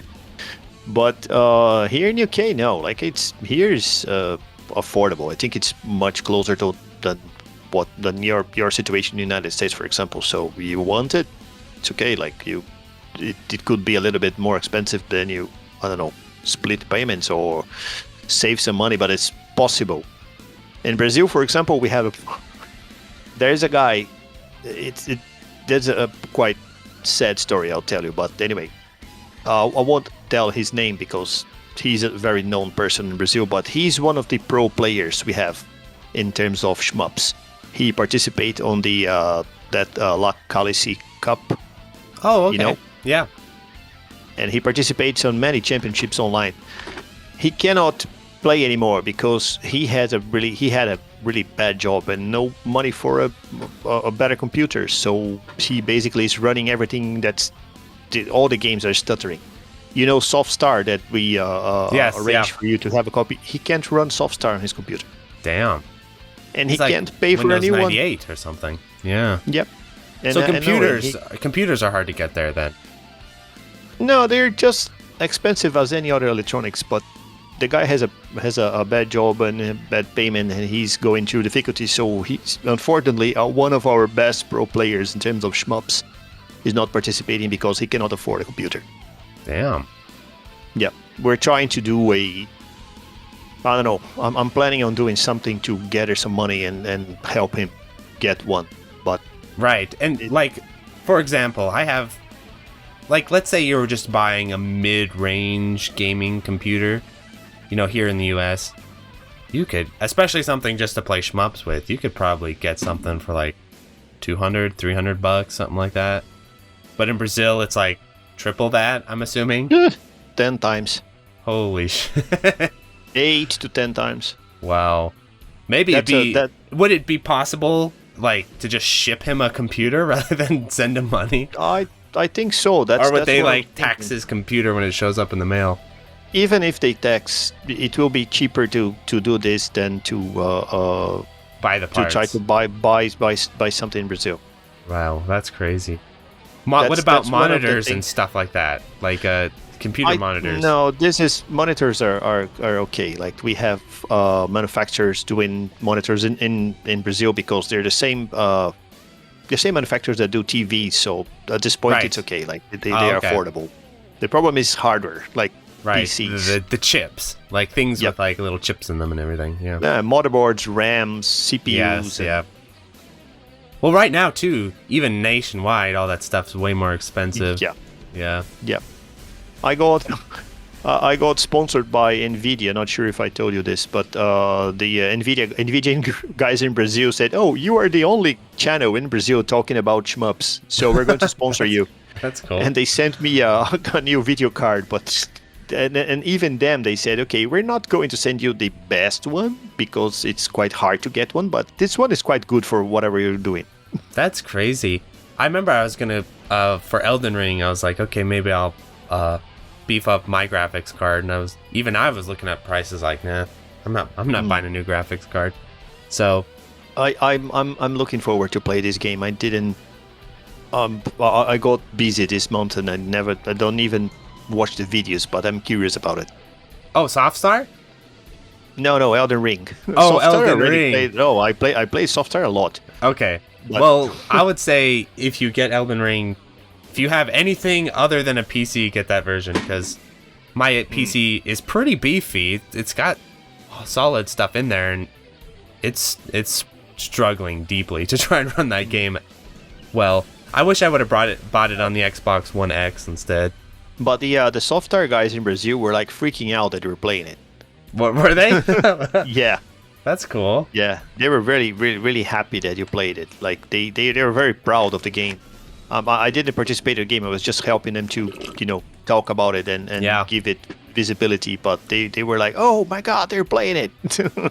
Yeah, well, I was saying, there's a lot of cool stuff coming out of South America as of late, as far as arcade style games, right? My favorite beat 'em up ever, Fight and Rage, that's out of Uruguay. And then you have SoftStar. So I think and it makes sense, a region that's been so deeply rooted in arcades and 16-bit era stuff, and it would make sense for a region like that to start producing really good games. The problem we have in start, for example, developing more advanced games in Brazil is because the internal industry is not very good. So we don't have any kind of incentive, for example, for even the college. Like if you go to a game design course in university, they like you could end up going to the market and not getting hired. Like you end up doing boring stuff like I do nowadays, like back-end development and databases and networking and and it's like you end up like doing an IT technician, not a game designer, and because that's what our market has to offer. Like you so most people don't feel they should do this, you know. Right. And I definitely know what you mean. Living in Idaho, it's not like I'm gonna drive. It's not like there's a lot. There's actually a lot of tech jobs out here, funnily enough, but not any video game industry stuff. But you know what? Here in UK, there's plenty. Yeah, no, Rockstar and all that shit out there. I worked for a video game developing company in 2019, and I was amazed when I noticed like that. Wow, they're everywhere here. Yeah. In Brazil, this is probably the biggest difference. Another thing, this is probably not different for you, but for me it is. When I moved to UK, one of the first things I remember that was shocked me was I was with my wife and we were taking a bus. One of those double-decker red buses that are everywhere here in London.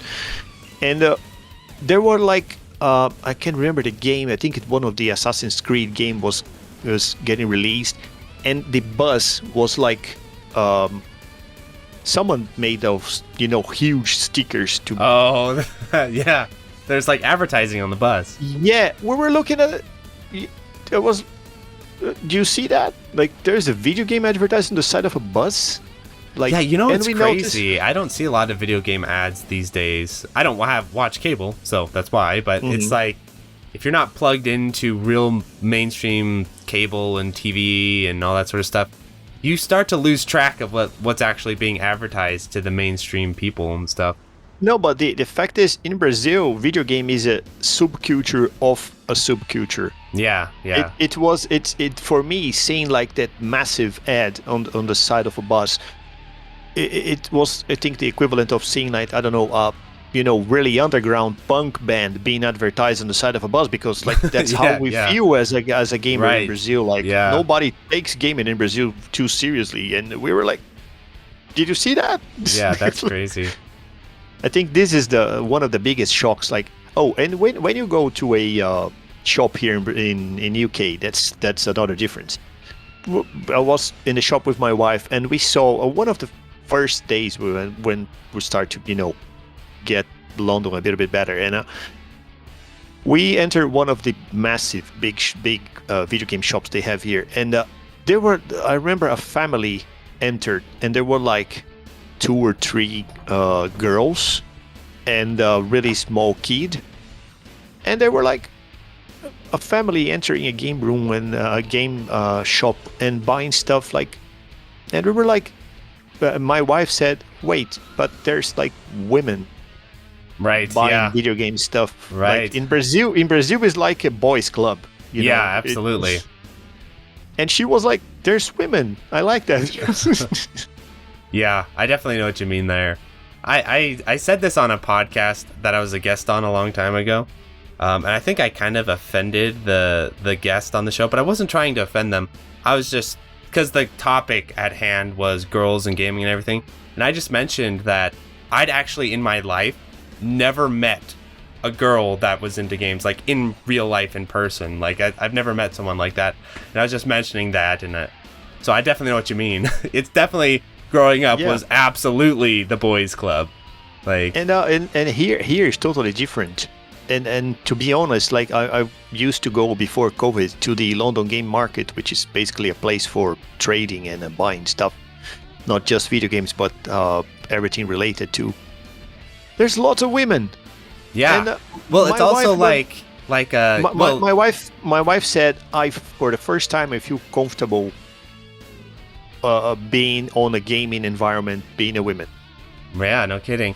Like, for instance, in high school, when I would have dates and stuff come over, I would take all my video games and literally throw them in the closet. I was like a literal closeted gamer. So I'd take all my stuff, get that in the closet immediately.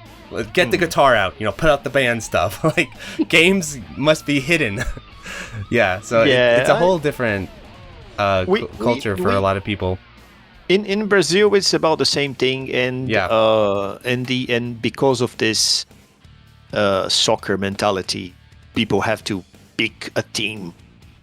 Right? Your team Xbox, your team Sony, your team Nintendo, your team PC, whatever. I hate this stuff, but there are rivalries and rivalities, and it's a pretty toxic environment. But here's really different. Yeah, and I could see part of that could be actually because this is just me, armchair psychologist here, is that because in Brazil, because there was such a high cost to invest into so you had to sort of pick a team. It wasn't like hypothetical, like for example, in Idaho growing up, I had a Sega, I had a SNES, but the whole rivalry thing for a lot of my friends like wasn't a real thing because we all had Segas and SNESes. So it's like, oh, do you think the Genesis is better? I think the Super Nintendo. It wasn't a big deal, right? But in an environment, but it would change. That actually changed with the N64 and PlayStation because those were a bit more expensive, and so we really did start picking sides because some of my friends had PlayStations, other of my friends had N64s, and it was more of like a real thing. But I could see in Brazil that could be even more heightened because of how expensive shit was. Like you literally did have to pick a team. It's not expensive. First, it's expensive because you have to pick one and pay for it for years. Yeah, so exactly. You have to pick a team, and second, because it's kind of indoctrinated. People. I don't know. Our culture is a culture of teams, of picking a team. Oh, interesting. Very interesting. And there's yours and the wrong ones. And this kind of creates a very convoluted environment. So, believe me, you don't want to read the Brazilian video game forums. I shall not. I'll stay away. No, I stay away. Well, I can't read them because I can't read any Portuguese or Spanish. No, but so I can't read them. Don't even try. I can and I don't read. I hate it. So I kind of, no, I avoid it. I don't like it. The worst side of the 90s console war in 2022. That's crazy. Yeah, because I would say I think a lot of people normally sort of feel that like the whole console war thing has really died down over the past decades among most people. Because for one, the consoles are so indistinguishable from one another anyway these days. Like 3 games difference or something a lot of the time. But no, and I guess the another point is like nowadays you can emulate everything, so you can do a proper comparison, a side-to-side comparison. That's something I do on my channel most of the time. Like I love it. I love running, for example, the PC Engine versus the 6X8000 or the at the same time. Put all 3 on the same screen and say, look, this is bullshit. They're the same game. Stop bragging. Stop I like crazy about it. And but back in the day, and still nowadays, people now. There's another thing I hate is the spec comparison. Come on. Oh, Specs. like between PS5s and Xbones, or no? Yeah, or like between the Genesis and the SNES type of stuff. We have to remember that every low-spec console won the console war back in the day. Interesting. Well, the NES was a lower spec compared to the Master System and the PC Engine, and it won. Oh, yeah. I don't know much about 8-bit. What about 16-bit though? Because I guess I would argue, isn't the SNES a bit more of a beast than the 16-bit era was kind of a different story. The Mega Drive, let's make a quick comparison here, but the Mega Drive, the Genesis, was like a muscle car. Mm-hmm. Imagine an American muscle car, a lot of engine power, but pretty rough in terms of mechanics and technology. Yeah. The SNES was comparable to a more modern Japanese car, for example. Lots of electronics, but the engine was not didn't have the HP powerful. horsepower. No. So they were like kind of different things made for different stuff. But it's the same thing. You asked me, for example, what is better, a Ferrari or a 4x4? The answer is depend for what. Depend on what you're doing with it. SNES did have those chips, though. That really took it really far. Man, it's impossible to say that the SNES doesn't have one of the best libraries ever. Yes. Especially if I don't play RPGs, but I know the RPG library is massive. The fighting game library is massive. The brawlers, beat 'em ups is massive. Massive. In terms of shmups, kind of sucks, but you got Axel A, Super Last. Yeah, and that's it. And Macross, and that's it. No, you can pick. Oh, UN Squadron. UN Squadron's good. I don't like this game, but anyway, it's just me. I think I'm the only hater, or UN Squadron hater everywhere. But anyway, but the and the Mega Drive is the other side. Like you have lots of good games, but come on, the official Street Fighter though is nowadays we have the Pyron hack. You probably know about this, right? Yes, yeah. We have the Pyron hack. We have lots of people doing crazy stuff for the Mega Drive that were not possible back in the day, or nobody tried. Right. But back in the day, come on. I know, because I had both back in the day, and I played, like, game time wise, like 90% was on the SNES and like 10% was on the Genesis. Oh, especially because it was the zeitgeist, the spirit of the time was like the SNES is new, the Genesis is old. Yeah, definitely. Everybody was people have this conflicting mindset. stories about that. But what about the next console generation? Because the PlayStation definitely won that one. And that one's kind of interesting too, yeah. The Sega Saturn is, kind of a bad design decision on Sega. But for example, the and I don't touch. I call it the brown age of video games, which is the 3DO and the Jaguar. For me, they are like no. But 32X, 3DO, and Jaguar, no. But but the PlayStation was a pretty good hardware. Easy to develop, powerful, flexible, whatever. Sega Saturn was a mess. Like Sega pretty much messed up with everything there. Yeah. And the N64 is not bad, but switching from CD to cartridge is, for me, is a stupidity. But for PS2, GameCube, and Xbox, the PS2 is the worst hardware by far. Right, absolutely, yeah. By far, it's Do you ridiculous. stick the Dreamcast in there though? Because if you stick the Dreamcast in there, then it gets complicated. Because the PS2 is more of a beast than the Dreamcast, right? Yeah, but the Dreamcast is kind of in between. It's the Dreamcast is not in par for a PS2 comparison. I think it's kind of off. I like the Dreamcast, but it's like it's a little. Yeah, it came out a bit too early, hardware-wise, probably. But you see, PS2, between the PS2, GameCube, and Xbox, the PS2 is the worst, and it won. Destroyed, yeah. The PS3 was the worst. But did it win, or did the X360 win? I think the 360 dominated the first half, and the PS3 dominated the second half, because after the PS3 became really popular, after Sony started to, drop the prices and not treat their product as a premium product, because I think it became popular and dominated the market, especially because people start to see the Xbox 360 as a time bomb. So I don't want to, a thing with 3 red lights flashing out of nowhere. So I think they started to take it as an unreliable piece of hardware. It looks like in the very, very end, it's so damn close. It's saying, this is an article from 2019.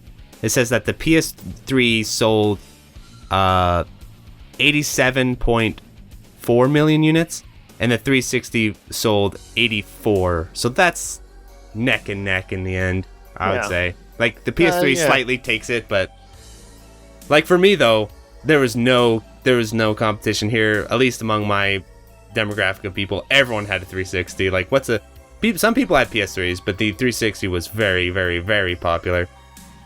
Yeah, and the I quite like the Xbox 360 library more, I guess. Yes, no, much better. more. I play my 360 constantly.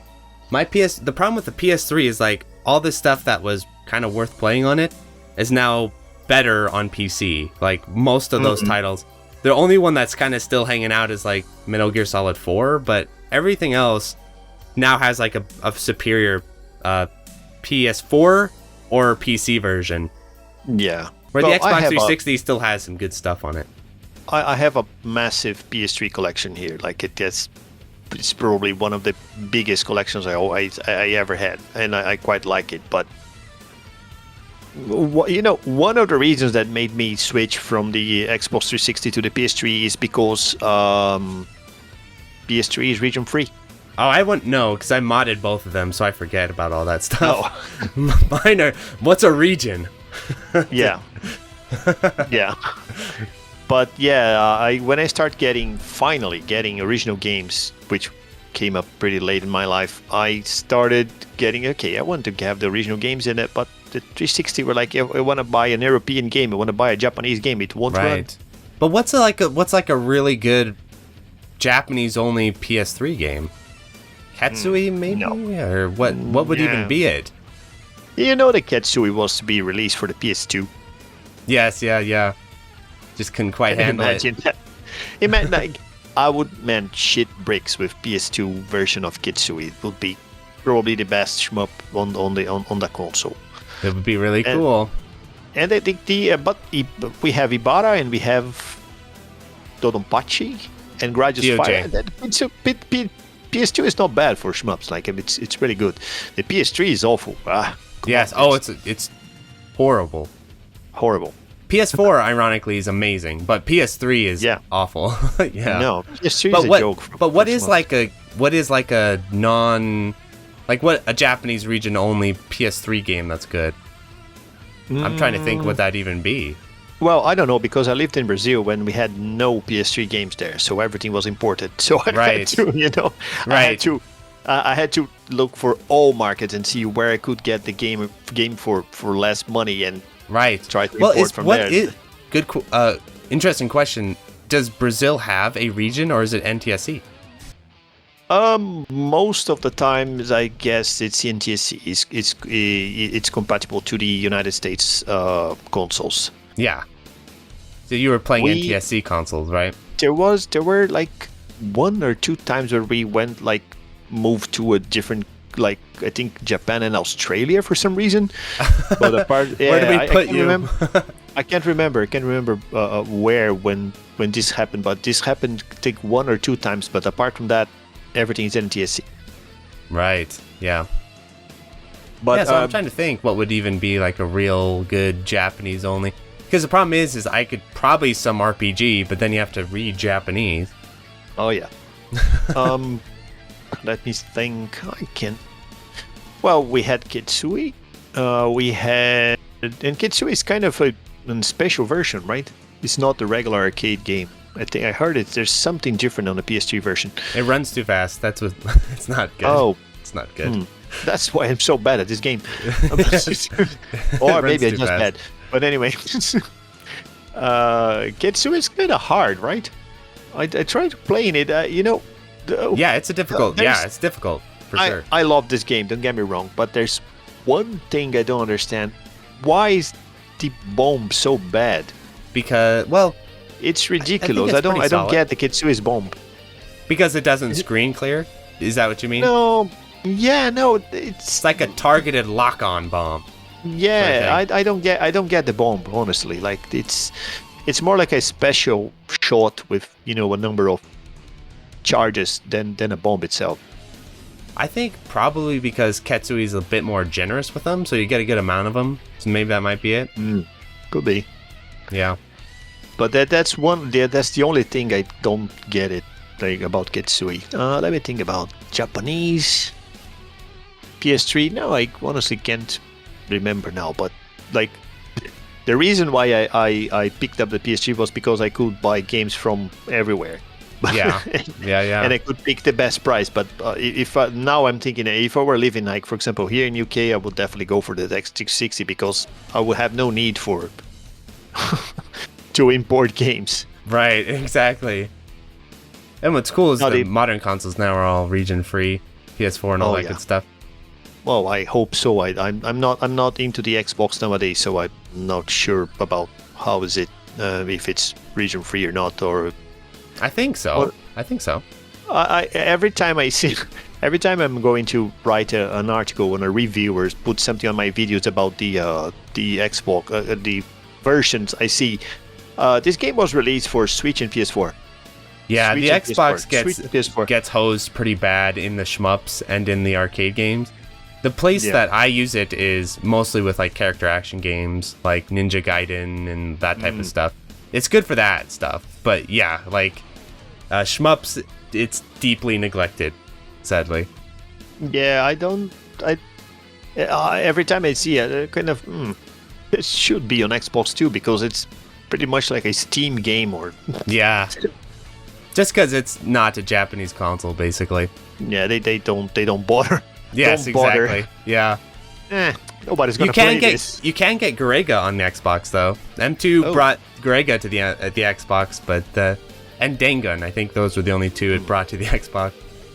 This is the game I would like to not Garega, but the other one. Dangun Fever? No, I got this one. It's called. What's the name of the pre? It was an early Iching Rising game. It's that was released the same. They got the same treatment as Battle Garega. Yeah, Mahoda Saxon. Yes. Yes. Why did they release it physically? I'd like to get a physical release of this game. I don't know. They also didn't release it outside of Japan either. I think they thought it was too obscure, and they're like, screw it. I guess we like this kind of obscure game. Yes, I know. That one's definitely overlooked. That one's really cool. Yeah, this is one of my all-time favorites as well. It should be on my top 5. You see, that's the problem. My top 5 already changed, you see. Yes. Absolutely. Well, any other topics you want to cover before we end today's episode? No, I don't think so. Let me think about if there's any kind of, I don't know, funny story about something that... no, I don't think so. Like, it's... maybe we can do this another day if you want. Like if I remember something that could be interesting to mention, but absolutely. Let me think. What could be? Oh, we could talk about the Zeebo. The Zeebo? Have you heard about Zeebo? No, I have not. This is a brand new subject to me. What's Zeebo? Man, at some point, Tectoy, the company that started manufacturing Sega in Brazil, they decided to make their own console. Oh, it's a Brazilian console then. It's not Brazilian. I think it was released in. They tried to release it in India, and then somewhere else, and it's called the Zeebo, and the Zeebo is awful. But what's on there? The only thing I reckon is a good version of Double Dragon, which is pretty cool. But apart from that, no, the Zeebo, the Double Dragon is pretty good. This version is pretty good. But apart from that, bunch of horrible games. But it had like online. They tried to make it comparable to the Wii. Oh, okay. But it was ridiculous. Like it's. But let me think about other stuff that only happened in Brazil. When unfortunately I'm not the best person to talk about this because I have friends that are much more into the arcade scene. They are like totally arcade historian nerds. But I remember that SNK took Brazil by assault and started making like manufacturing and distributing their own hardware everywhere. So you literally could play King of Fighters everywhere you go. Right. Like, yeah, that's what I've heard. Which is crazy for Brazil because, just to put in context, like I mentioned, the arcade scene in Brazil, an arcade in Brazil was a really dodgy place. Right. It was a place for, imagine like a big city in Brazil, like the one I used to live. It was just like a 2 million people city in Brazil. in downtown, you have pretty dodgy places. Like you Right, had, yeah. And the arcades were right there, close to bus stops and cheap restaurants and old office buildings and whatever. You had a small door with an arcade. It's more like a corridor, Right. Yeah. with a counter by the other end, and lots of arcade machines there, pretty old, most of them like needing repair. Like for example, if you want to try to play, for example, Street Fighter 2, I bet half of the buttons were broken. Like you had to smash them to make a punch, because otherwise you will punch the machine more than your character punched the other. So Right. basically, like, and no, not to mention the controller stick, like, could not respond at all, and the screen could go crazy. All kinds of machines that never were serviced. They were never serviced, never had maintenance or whatever. This is the kind of place where you decided, okay, let's play. I want to play an arcade game, and I'll go there. You had to be brave, man. Mm-hmm. You had to be really craving for a game, because otherwise, but that's the only way. We had no internet back in the days. Like, we're talking about the early 90s. That's the only way you could like know new games, is by going on this kind of place. Even sometimes, most of the times, I would say not even for playing, because one way of getting into trouble is asking for money for video games, especially for arcades. So you had to snatch a couple of coins for the change here and there and go to play there. So when you were brave enough and had some money to play in a place like this, and if you were stupid enough to pick up a fighting game, you could end up on a real fight, because oh jeez. Because imagine, like, you had like one or two tokens to play. Mm-hmm. And of course, you're not a specialist. Like, you're just a regular guy that want to do a couple of Hadoukens there, and that's it. But there in the arcade, there's a specialist there. There's somewhere that technically lives inside the arcade, and this guy is probably unemployed, or I don't know, had a bad job, but he's living inside the arcade and he knows everything about the game. Right. He can 1cc everything in there. He's the local specialist, and this guy will come to you and say, "Oh, can I play against you?" And when he's gentle enough, because most of the time he's like, go in and you start having your ass kicked. If you're a regular player, like I used to be as a bad fighting games player, but at the beginning of my fighting game life, I just didn't went for the fighting games, because you would end up being beaten by one of those guys. But if you were another specialist, probably from another arcade, right, then you have a rivalry. Like, a samurai showdown thing, Iza, Jinjori, two specialists playing. And man, these guys used to bring their own crowd. Oh wow. The crowd from the other arcade. And when a crowd for the other arcade come to that arcade, the local crowd used to get together to watch,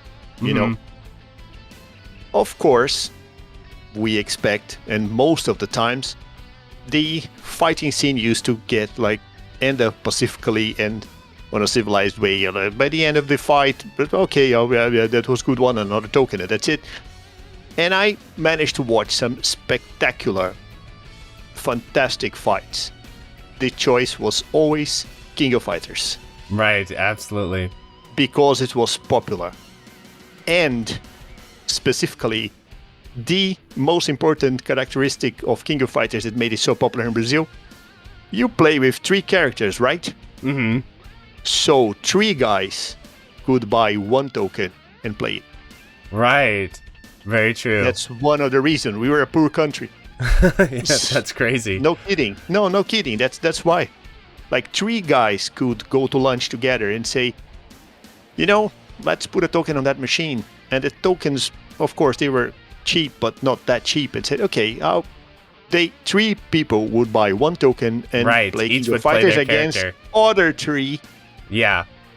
and so you had 6 guys around the machine, and more people around. Yeah. And people like, it's kind of hard to explain it, but in Brazil things go very emotional, and people start shouting and rooting and supporting and offending and whatever. It was a mess, but that's why people got so invested. So they feel like King of Fighters is, for me, it's the thing I used to play because of this. Like, you could play with friends, you could make a team with your friends, and each one pick a character. Play a character, and the character is you pick it. So and you're part of the team, so you make it.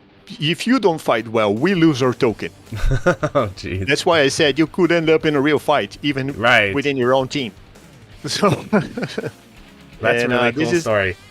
That's one of the reasons why King of Fighters was so favored by Brazilian fans. Yeah, the whole team aspect, and you mentioned earlier that there's a real culture for teams too there. Oh, and I remember, do you remember there was a one of the bosses, I guess it's Rugal. Yeah. You could do it, the cheat there, and get Rugal. I saw a guy being spanked and kicked out of the arcade because he did the trick to get Rugal, and Rugal was pretty broken. Yes, absolutely. Basically, the entire crowd that was watching got the guy and threw him out of the arcade. He's banned. This is not fair, man. This is not a good game. You're not being fair here, and threw him out of the machine. Like, that is so funny. And then the owner started to stick a piece of paper on top of the machine, say like, "Please do not pick Rugal." Right. Yeah. Otherwise, you will be thrown into the street. Yeah. That's an awesome story.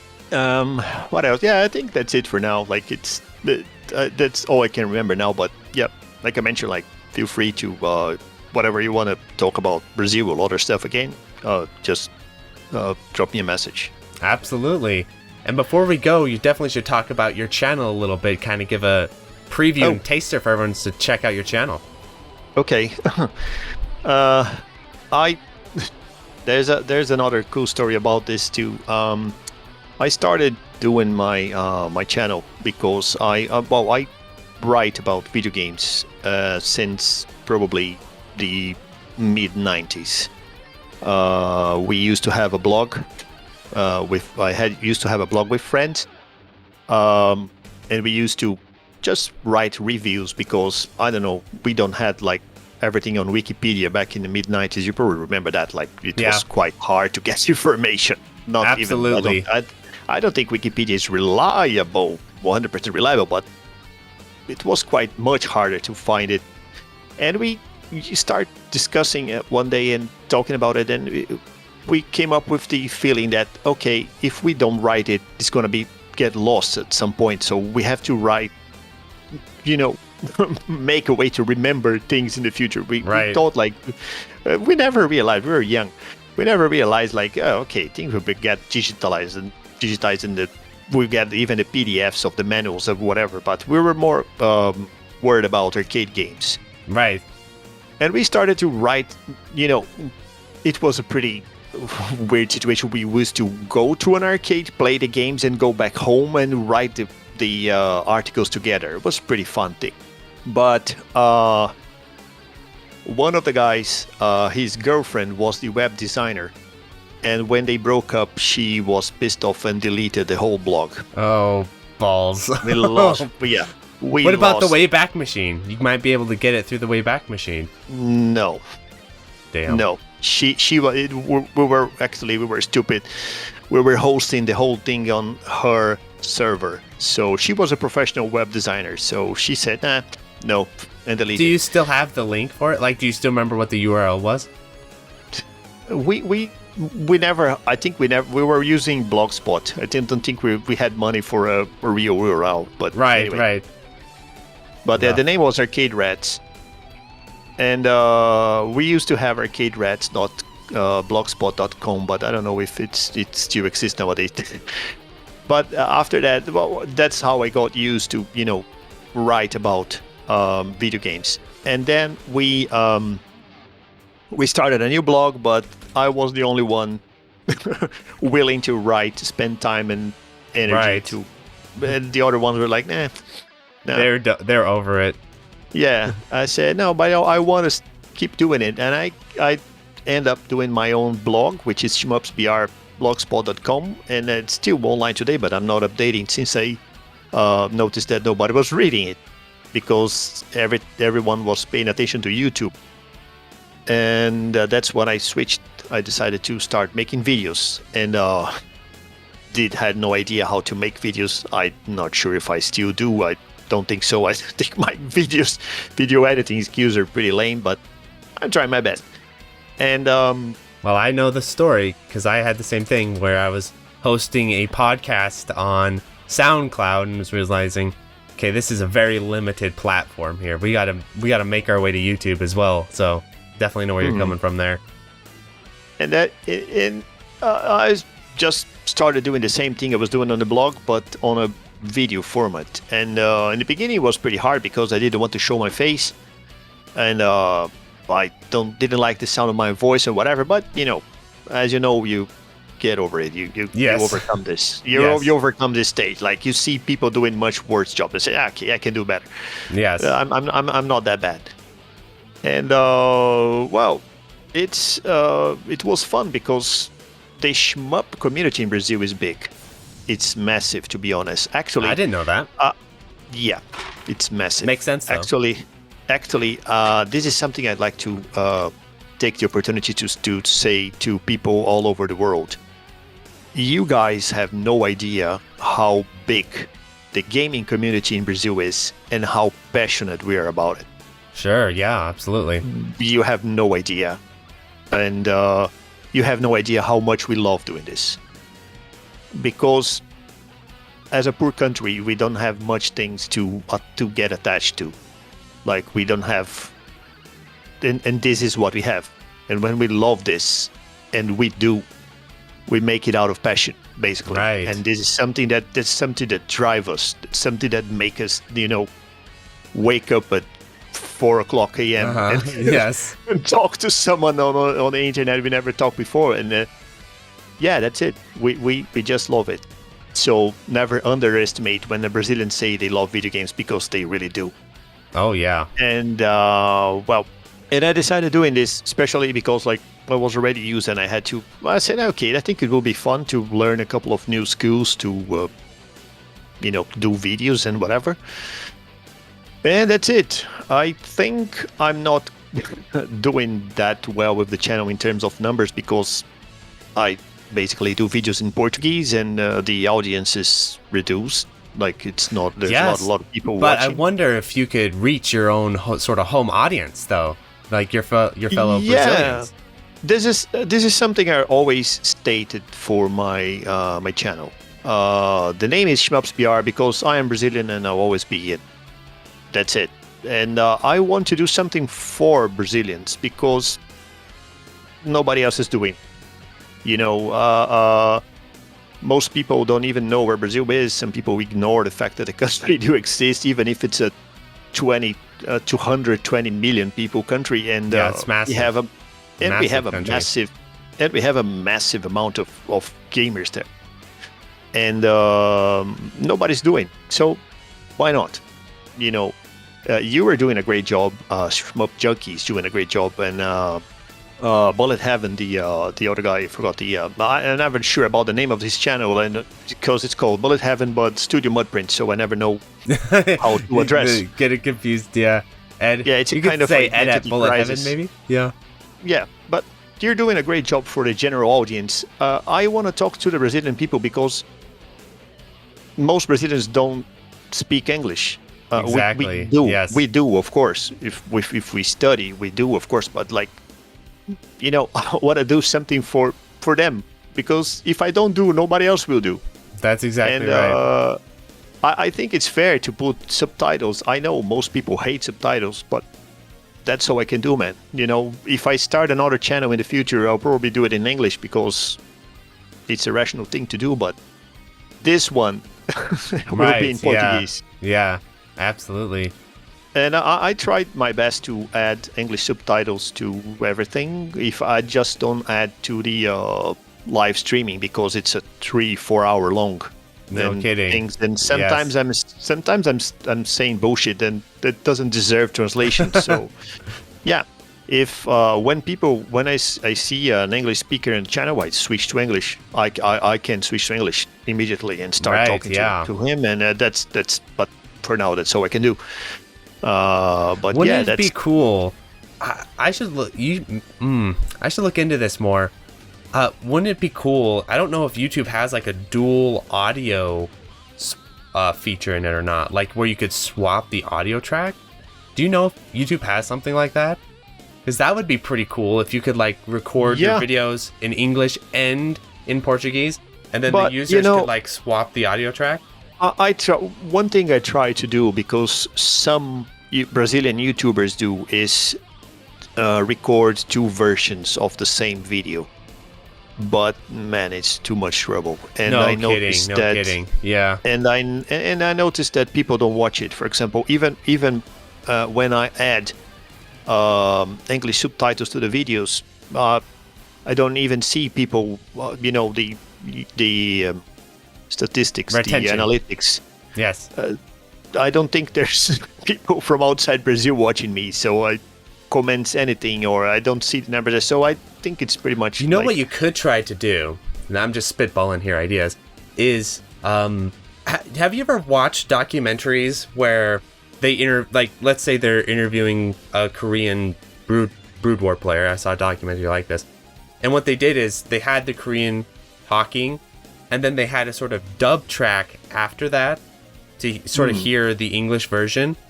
What if you did like English dub tracks on your actual video? So you have it, it's all in Portuguese and everything, but then you go back and you watch it and you just like dub in your English, and it's a little bit like delayed after the Portuguese, and you kind of make it a little lower. And then the English the English viewers could be like, oh, okay, I know what he's saying. And then it might not be too distracting for your Portuguese viewers. I think the problem with this audience problem I'm having is not because people don't want to read subtitles. I think it's because like there are like bigger YouTubers doing the whole thing in English already, and we sometimes do talk about the same thing, which is totally natural. Like, well, example, I would say just in my experience, for example, I know a good amount of my audience don't actually watch my video all that much. Like what they'll do is they'll like pop on the video, but while they're doing something, people say this in the chat and stuff, like while they're working on their homework or working on some kind of program, they're listening to what I'm saying, but they're and they'll kind of swap, and if they're curious, they'll kind of swap over and see what I'm up to or whatever. So it could be a strategy you could try to do is like add a softer English dub over top of your video. And that might actually be less work than subtitles. Like that probably be easier than subtitling it. What you do is you just watch your video back, and then you just dub over it. You just say what you're saying in English, and then in your video editor, you just kind of put that track behind what you're saying a little bit, and then like turn down the audio level a bit, and you could have like this English dub track, because you do have this unique ability to speak both languages fluently. So that would be really might be a really useful solution. Yeah, I can think about something in the future, but the thing that I'm more concerned about is something that I'm not sure if it's just my impression or it's the my regular, I don't know, overall impression of the thing. But and please don't get me wrong, I'm not saying things because I expect people to do things or whatever. It's just my general impression of this. But I feel that the gaming community, especially a niche gaming community like ours, which is the Shmups, and we share the same audience in some level. I think we should coordinate our efforts better, because I see a lot of collaboration and cooperation in other communities that we Shmuppers just don't. We have the fighting game bubble, we have the FPS bubble, we have the whatever bubble, and they are kind of part of the same bubble, but I see an effort on making things, I see a synergy, Right. happening in the background. I don't see it in the shmup scene.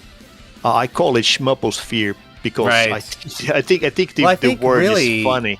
It's like I think me and Junkie do a good amount of that, where we even had this series called Direct Inject, where we were like swapping each other's videos and stuff like that. But interesting is that in the past I did try to do that a bit more, like on Shmup Master's channel, not Shmup Junkie, Shmup Master. I was actually like a co-host on his podcast, and I'd show up and be on the podcast and stuff like that.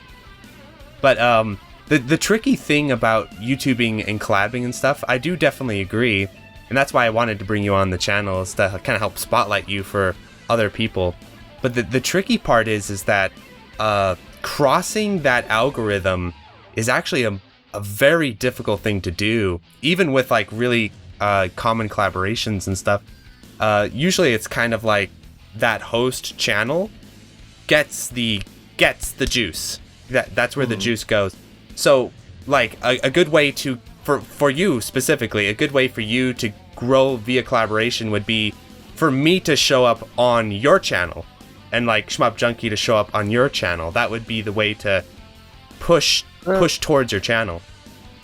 Yeah, I wouldn't be too worried about the algorithm itself. It's not exactly what concerns me. What concerns me is people doing the same thing individually in individual efforts, instead of, I think this is probably a very Brazilian thing, but in Brazil it's very important. Who you are is important, but not as important as Right. who you know.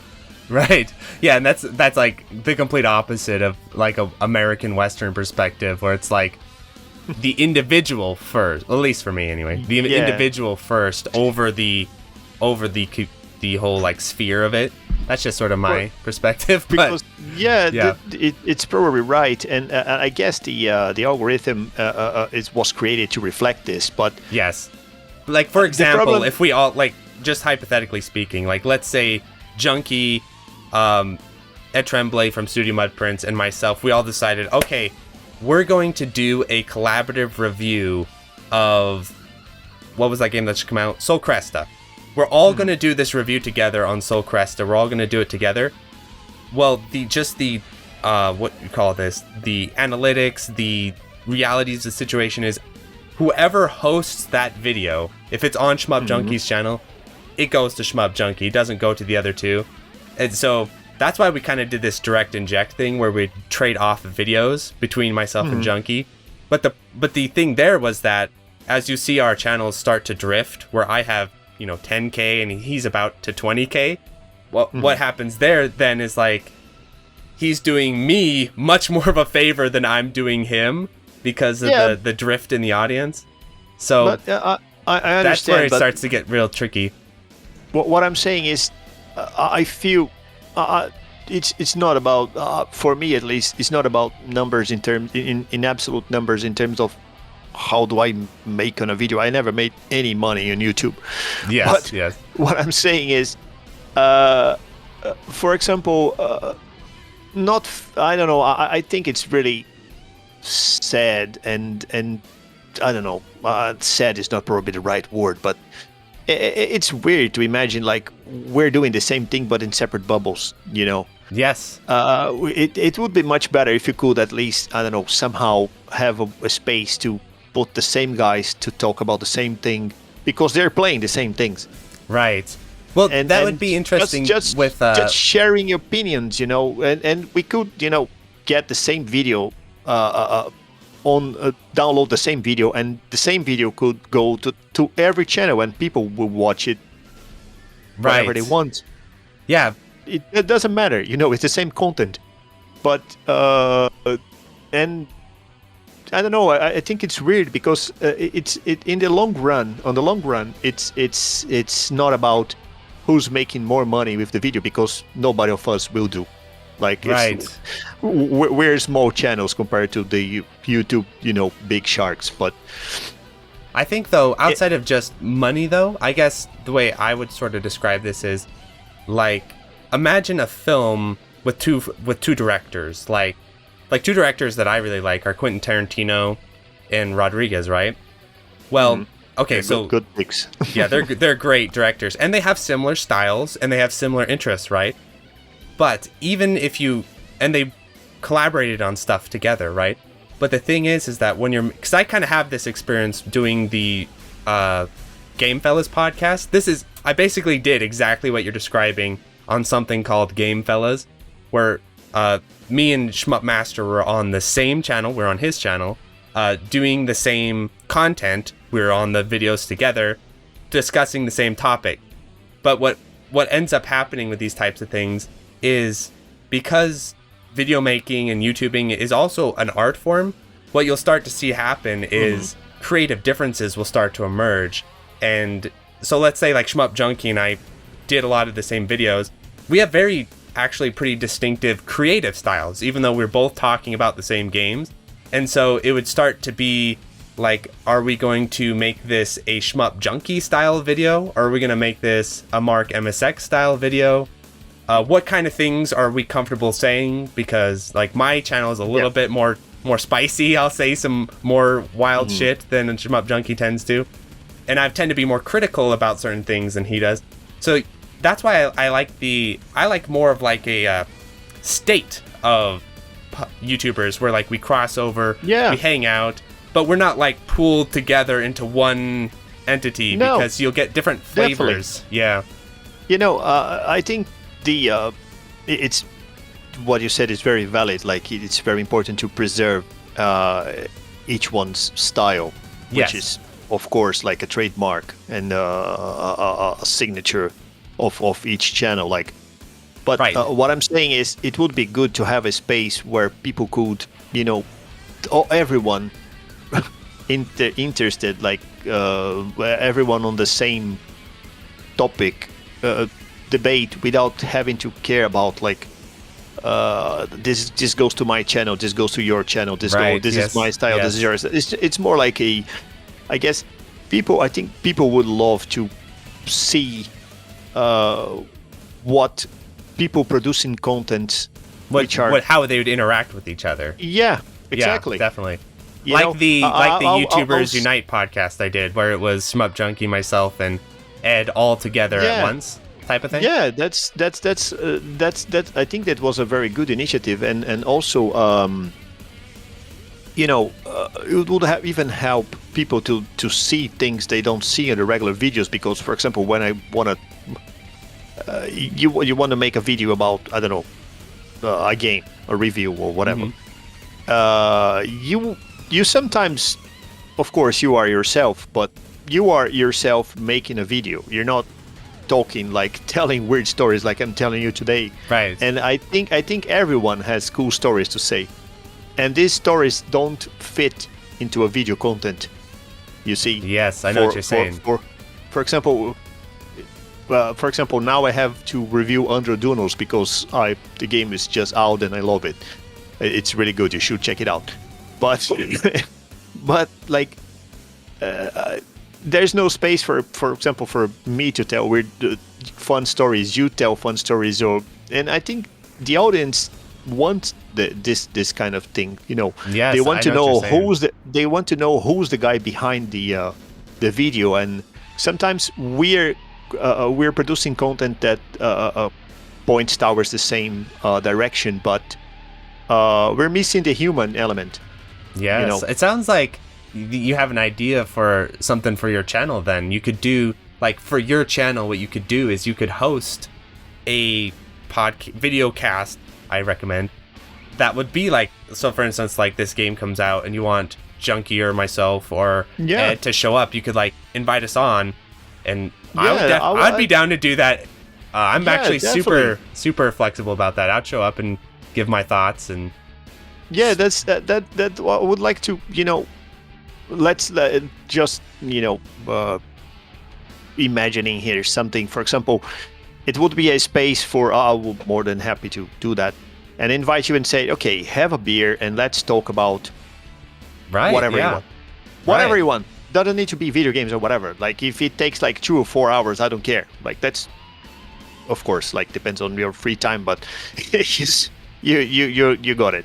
Like let's talk about things that you usually don't have space to. Of course, it will be video game centric, but not pointing directly to a very strict subject. For example, oh my God, we have to talk about Soul Cresta. Oh my God, we have to talk about Under Dunos. Oh my God, we have to talk about whatever's coming up. You know, talk about a game that you played like, I don't know, 20 years ago and you like it. People would love to know it. Like, for example, it's my love case with Flying Shark, for example, or Zanek or Gradius or whatever. So you probably have similar stories to tell, or maybe, I don't know, something that happened to you in your childhood, like the box of SNES games.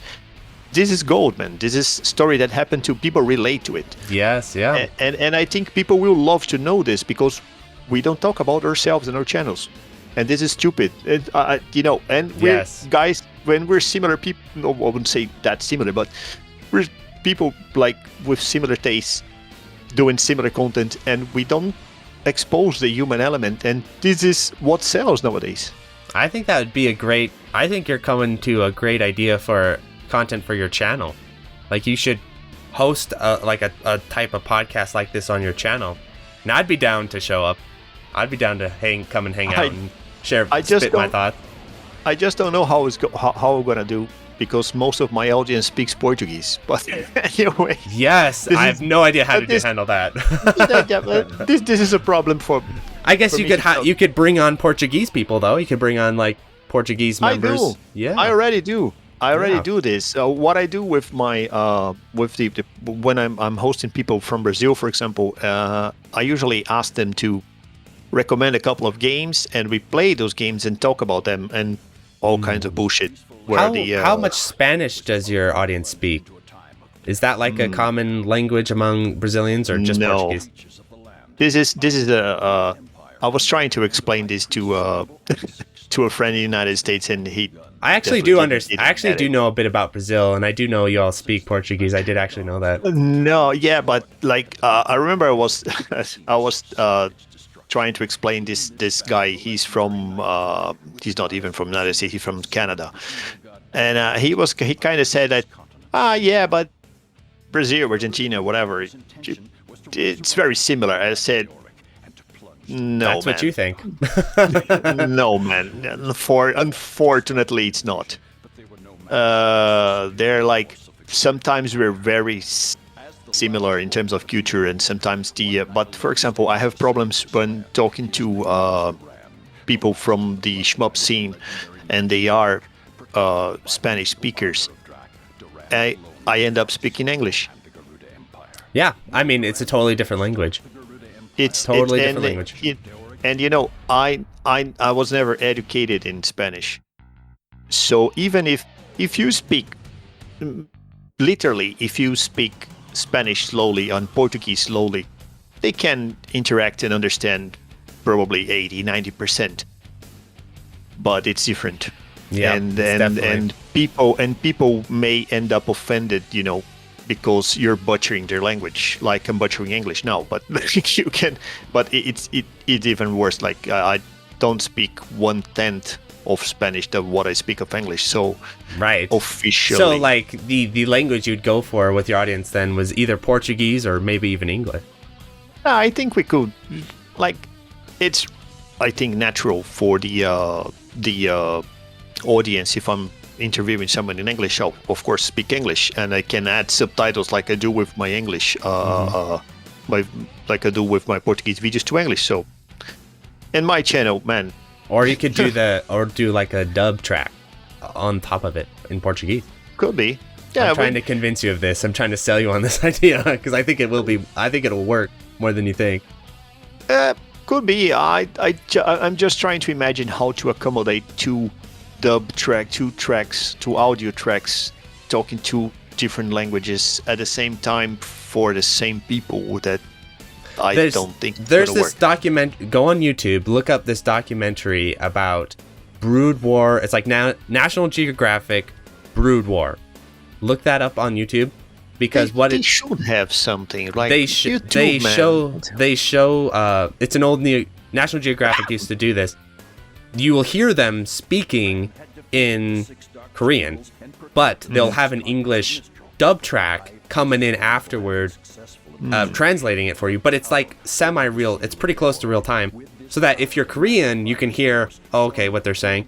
But if you're English, you know what they're saying too because of that dub track, and that removes the need for subtitles because YouTube is a bit of an audio medium as well as video, because a lot of your viewers are probably not fully watching your video 100% all the time. They're doing things or looking around, they're eating their breakfast or whatever, and like having that audio element of your videos, I think, will help with crossover to other languages a lot. Yeah, I see there's like people, especially English speakers, they tend to say... Weigh in the comment section. If you think I'm right, say dub in English in the comment section. Let's hear what the audience has to say. But I think I'd it's a good idea. I'd like to hear more about it. And I do think it would actually be easier on your end than actually subtitling. I think subtitling is like way harder than just dubbing in an English track over top in the end. Yeah, because you have to time code everything, right, and do all that with the time codes. Yeah, now I'm starting to get used to the subtitling tool on YouTube, and I'm starting to get good at it. But definitely, it will be much easier to just say things or re-record. I think it's much faster. Yes, and you don't have to like re-record the video part of it. You could just dub in the audio over top. So you don't have to make two videos. You make one video. And then, so you do your first pass, it has your native, Portuguese and everything. And then you're listening back to it and you just translate it over the top of it. And then you dub that on top of the, in your video editing software, you dub that over the top. So you have both languages there. They're both there. That Brood War documentary, you'll see what I'm talking about. Look up National Geographic Brood War. Yeah, I have to check it out because right now I have no idea how to make it, but there's probably a way to make it. Yes. And if you have any questions, I actually did it. There's another source you can look at, which is my interview with the SDOJ world record holder. I did that in that video where I have the translation dubbed a bit over the top of what he's saying in Korean. I have no idea what he's saying in Korean, but if you're listening, you can still understand because the English translation is dubbed over the top of it. So English speakers can listen to the podcast episode. Yeah, there's a way. There should be a way. I'm not too concerned about reaching like big numbers on YouTube right now because, like I mentioned, like I especially do it because I like doing it. Like I've been doing it for years now. So, but I'd like to, I saw communities being damaged and content being lost. And things getting difficult for everyone because people start, not feeling they could and they should collaborate and accept collaboration from collaterals. Absolutely. Yes, This is what concerns me more. Because, for example, you probably just heard about SoftStar because I said Junkie and I sent you the serial. That's and right. The Softwares guys in Brazil are getting their games sold because of this. People are getting visibility of this game. This is the kind of thing that I think transcends whatever you can make on money on YouTube, which is pretty much nothing. and this is for me worth much more than making a video and seeing money. Right. Getting credit. It's not necessarily about the money of it because.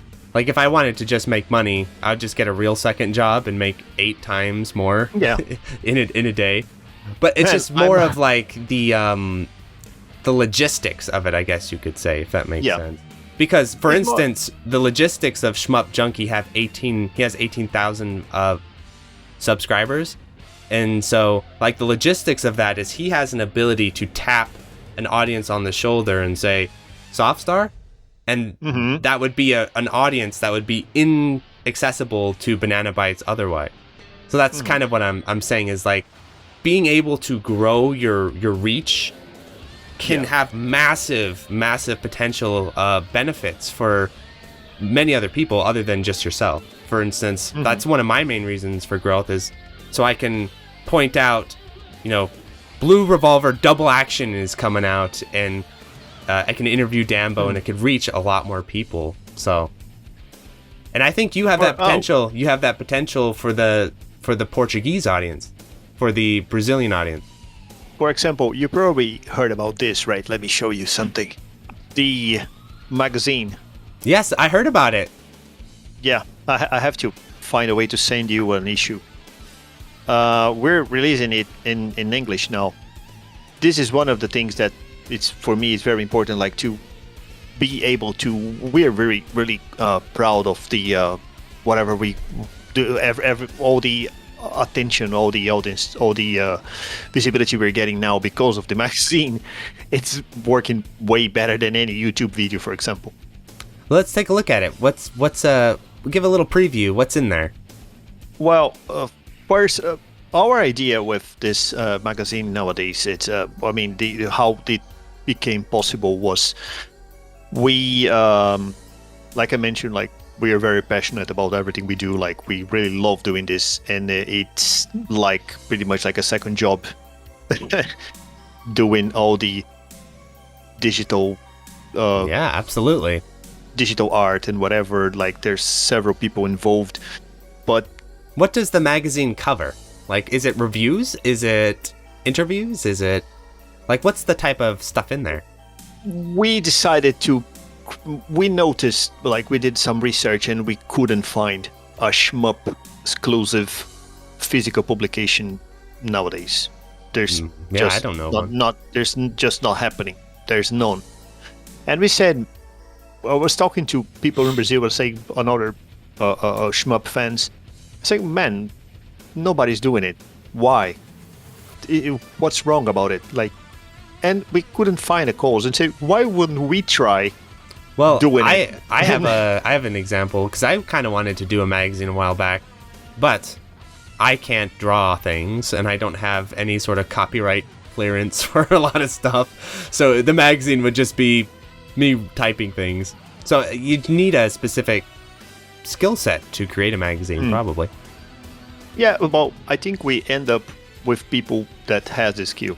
Yes. And I can do a little bit, other people can do a little bit, so we just end up. That's the kind of collaboration I'm talking about. Well, yeah, like you could. How big of an operation is it? Because you could do stuff like you could have people write guest articles for the magazine and all that sort of stuff. Yeah, actually, this is a very good topic for this video. We are trying to bring international writers for the magazine.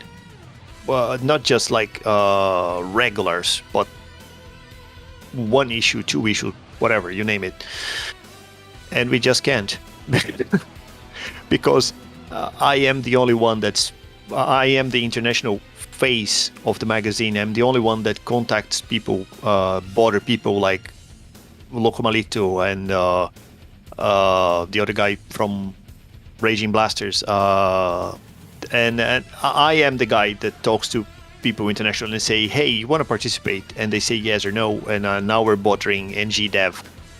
Yeah, that's how you have to do it. You have to shake people down. That's kind of how it works. But I'm the only one doing it. And this doesn't happen like all the way around. Like people just realize that the magazine exists and they sometimes feel they shouldn't. They feel but they have, sometimes they say, I think people start thinking about, but they have their own thing. They have their own people writing. No, we don't. Yes.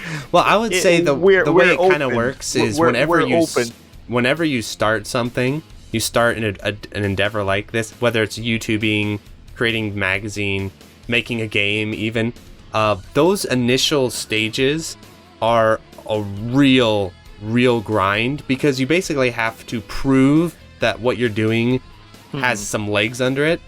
A good example of this is Shmup Slam. So in Shmup Slam 1, I hunted down everyone and was like, please be in Shmup Slam, please be in Shmup Slam. Shmup Slam 2, I did the same thing. I hunted everyone down and said, please be in it. I begged for it. I begged on my knees, please be in the event.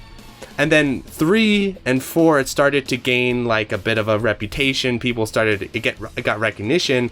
And now with ShmupSlam 5 and 6, I can have open submissions and people will come to it because now it's sort of proven. But those initial stages, I had to literally beg people, please participate. So you do you remember that guy I told you that his computer is not good for run even SoftStar? Yeah, I would love to have him in ShmupSlam because he's a beast. Well, I'd be totally down with like helping to organize like a donation drive of let's send this guy a computer. You know, I'd be totally down for that. I would definitely just need the details, just need the contact info. Let's make it happen. Yep.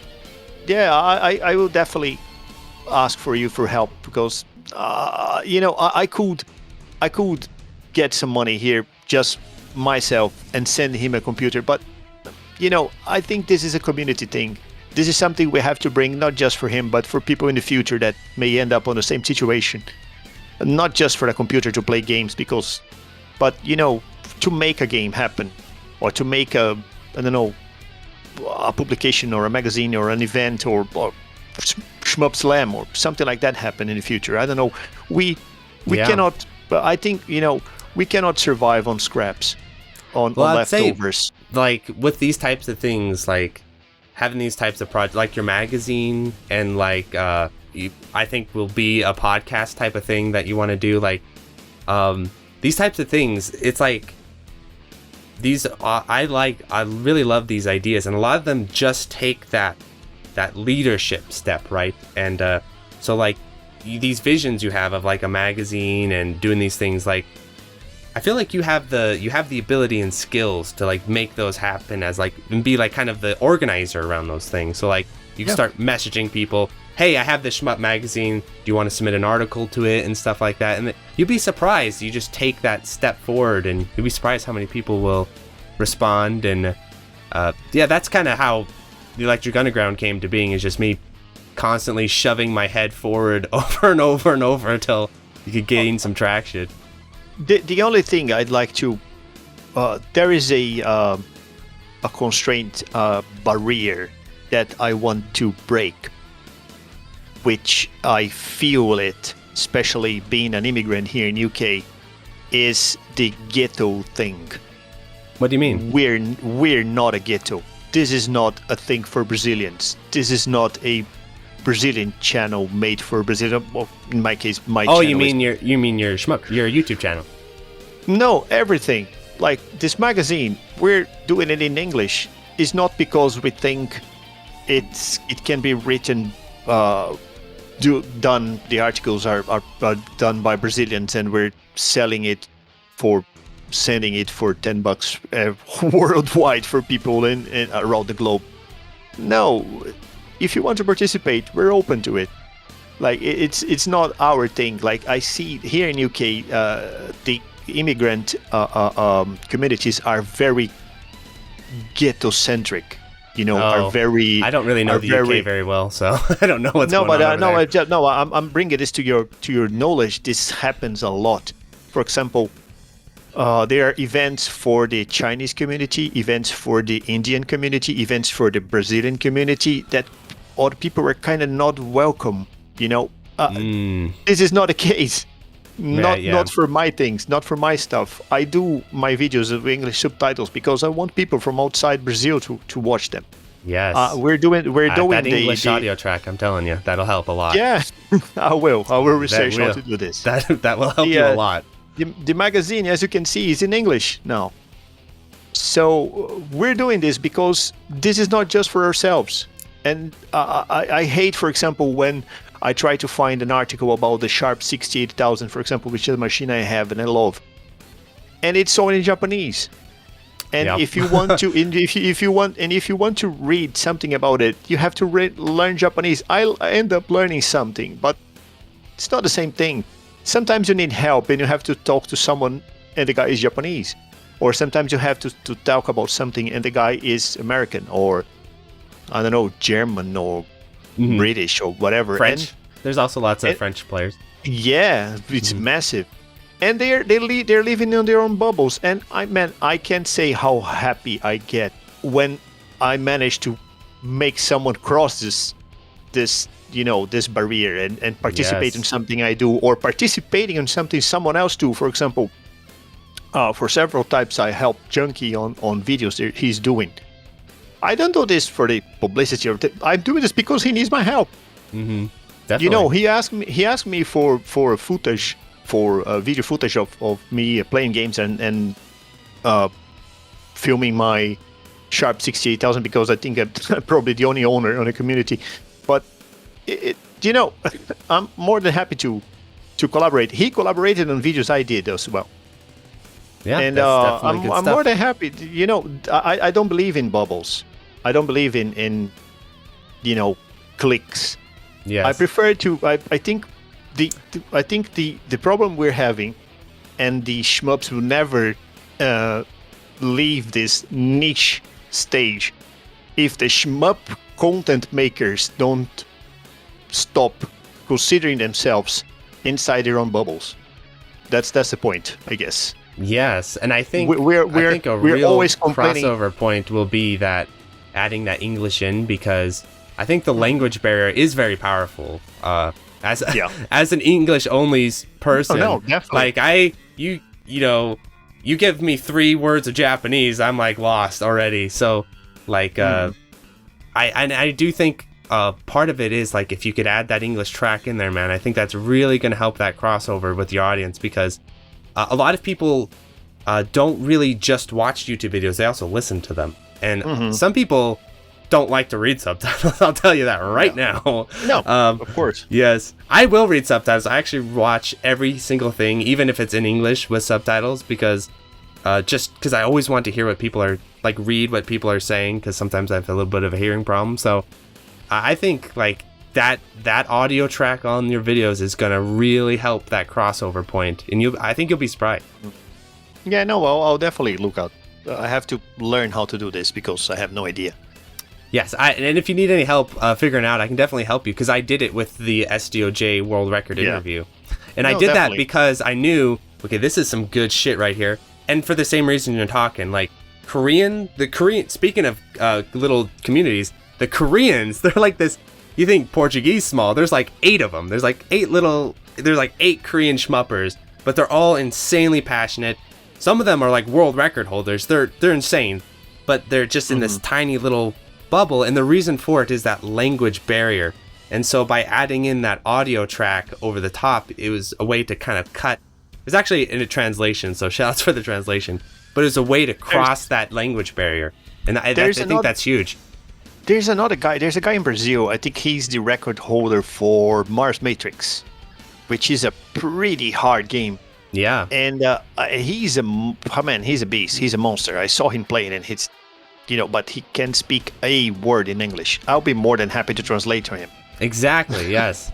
That's what I had to do with this. The world record holder for SDOJ, who's Korean, is I had to get another Korean who could speak English, and he would translate what he would say, and then I would take that and then I overlaid that over the top of what he was saying in Korean, and then people could hear what he was saying who are English speakers. So it was like a way to make that accessible for people. I think that's huge. What I can't accept is the fact that, for example, Shmups are probably one of the oldest forms of video game, if not the oldest, and we're still in the niche. Yeah, they got left behind a bit. Yeah, like, there's something missing that we're doing it wrong, and I think we can fix it. And this is probably the best time to do this, because we're living the shmup renaissance, so it's probably the best time. Yeah, I think part of it is, shmups were so tied to the arcades, as the arcades went the way of the dodo, as did the shmup. So I think a big transition point for the genre, which is what we're in right now, is getting out of the arcade mentality and into the home PC market, making changes to the format, making changes to like continuation systems. Like arcade continuation systems don't make any sense now. No. Changing sort of the content on offer, so it's not just 5 stages, and we're gonna have extra modes, extra bonuses, all that sort of stuff. Yeah, I think that all that will really go a long way. I have a project. I unfortunately can't talk about it because basically literally just started discussing about this. But goes exactly towards this way. Like it's shmups, but not just, not just fast food. Not just fast food. It's like a full meal. Yes, yes, exactly. Not just your quick fix. A full 3-course meal. But we'll talk more about this later. Yes, awesome. Well, awesome. This has been a really fun episode, and I think I'm looking forward to. Hopefully, maybe you might be interested in doing your own sort of podcast and bringing people on. And I think that I think you'll really like that. I just want to think about how to bring you in and other people win. You already have. I think I already have an idea or two. But yeah, we can definitely think about something. And yes, of course, coordinate time zones. Because I don't think my marriage will survive doing this for long. Like so we definitely. Yeah, I've had some insane time zone stuff over the years with interviewing people, and I've done the 4 a.m. interview. You're not alone. I've done the 4 a.m. ones, and I've also done like I think it was Stunfest. It was like 3 a.m. Oh, and anything Japanese is insane. As you can see, I'm more than happy of doing it. It's not a big deal at all. Like it's not a problem at all. Like my wife incentivized me doing this kind of stuff because she knows that I'm when I do this I'm happy. And yes, but I don't think it's healthy, to be honest. Like doing a lot, no. And so we just need some planning, some coordination, and absolutely we can get there. Absolutely. But yeah, definitely. Well, awesome. Thanks for coming on. And everyone check out his channel, ShmupsBR. And I'll put the link in the video description. By the way, my name is by the way, my name is Felipe, and ShmupsBR is just the name of the channel because people start calling me ShmupsBR, and they said, "No, man, this is the channel." Yes, I definitely know what you mean. I try to do that just so people remember your channel name, but yes. No, that's fine. That's fine. I'm just saying that. Just saying, like, I'm not ShmupsBR. I even changed my name on Discord because I don't know. It's kind of weird. Yes, I know. Well, a lot of people call me the Electric Underground. I'm like, close enough. Yeah. They eventually will end up knowing your name, but yes. Well, thanks so much for coming on, my dude. It's been really fun. Thank you for. It's been really cool learning more about the Brazilian arcade scene, video game scene, because I've hear about it here and there over the years, but it's really cool to get real insider perspective. I know, and I'm more than happy. Like if people want to, because man, this is just the tip, not even the tip of the iceberg. Like there's crazy amount of stories to tell, but yes, I'm sure.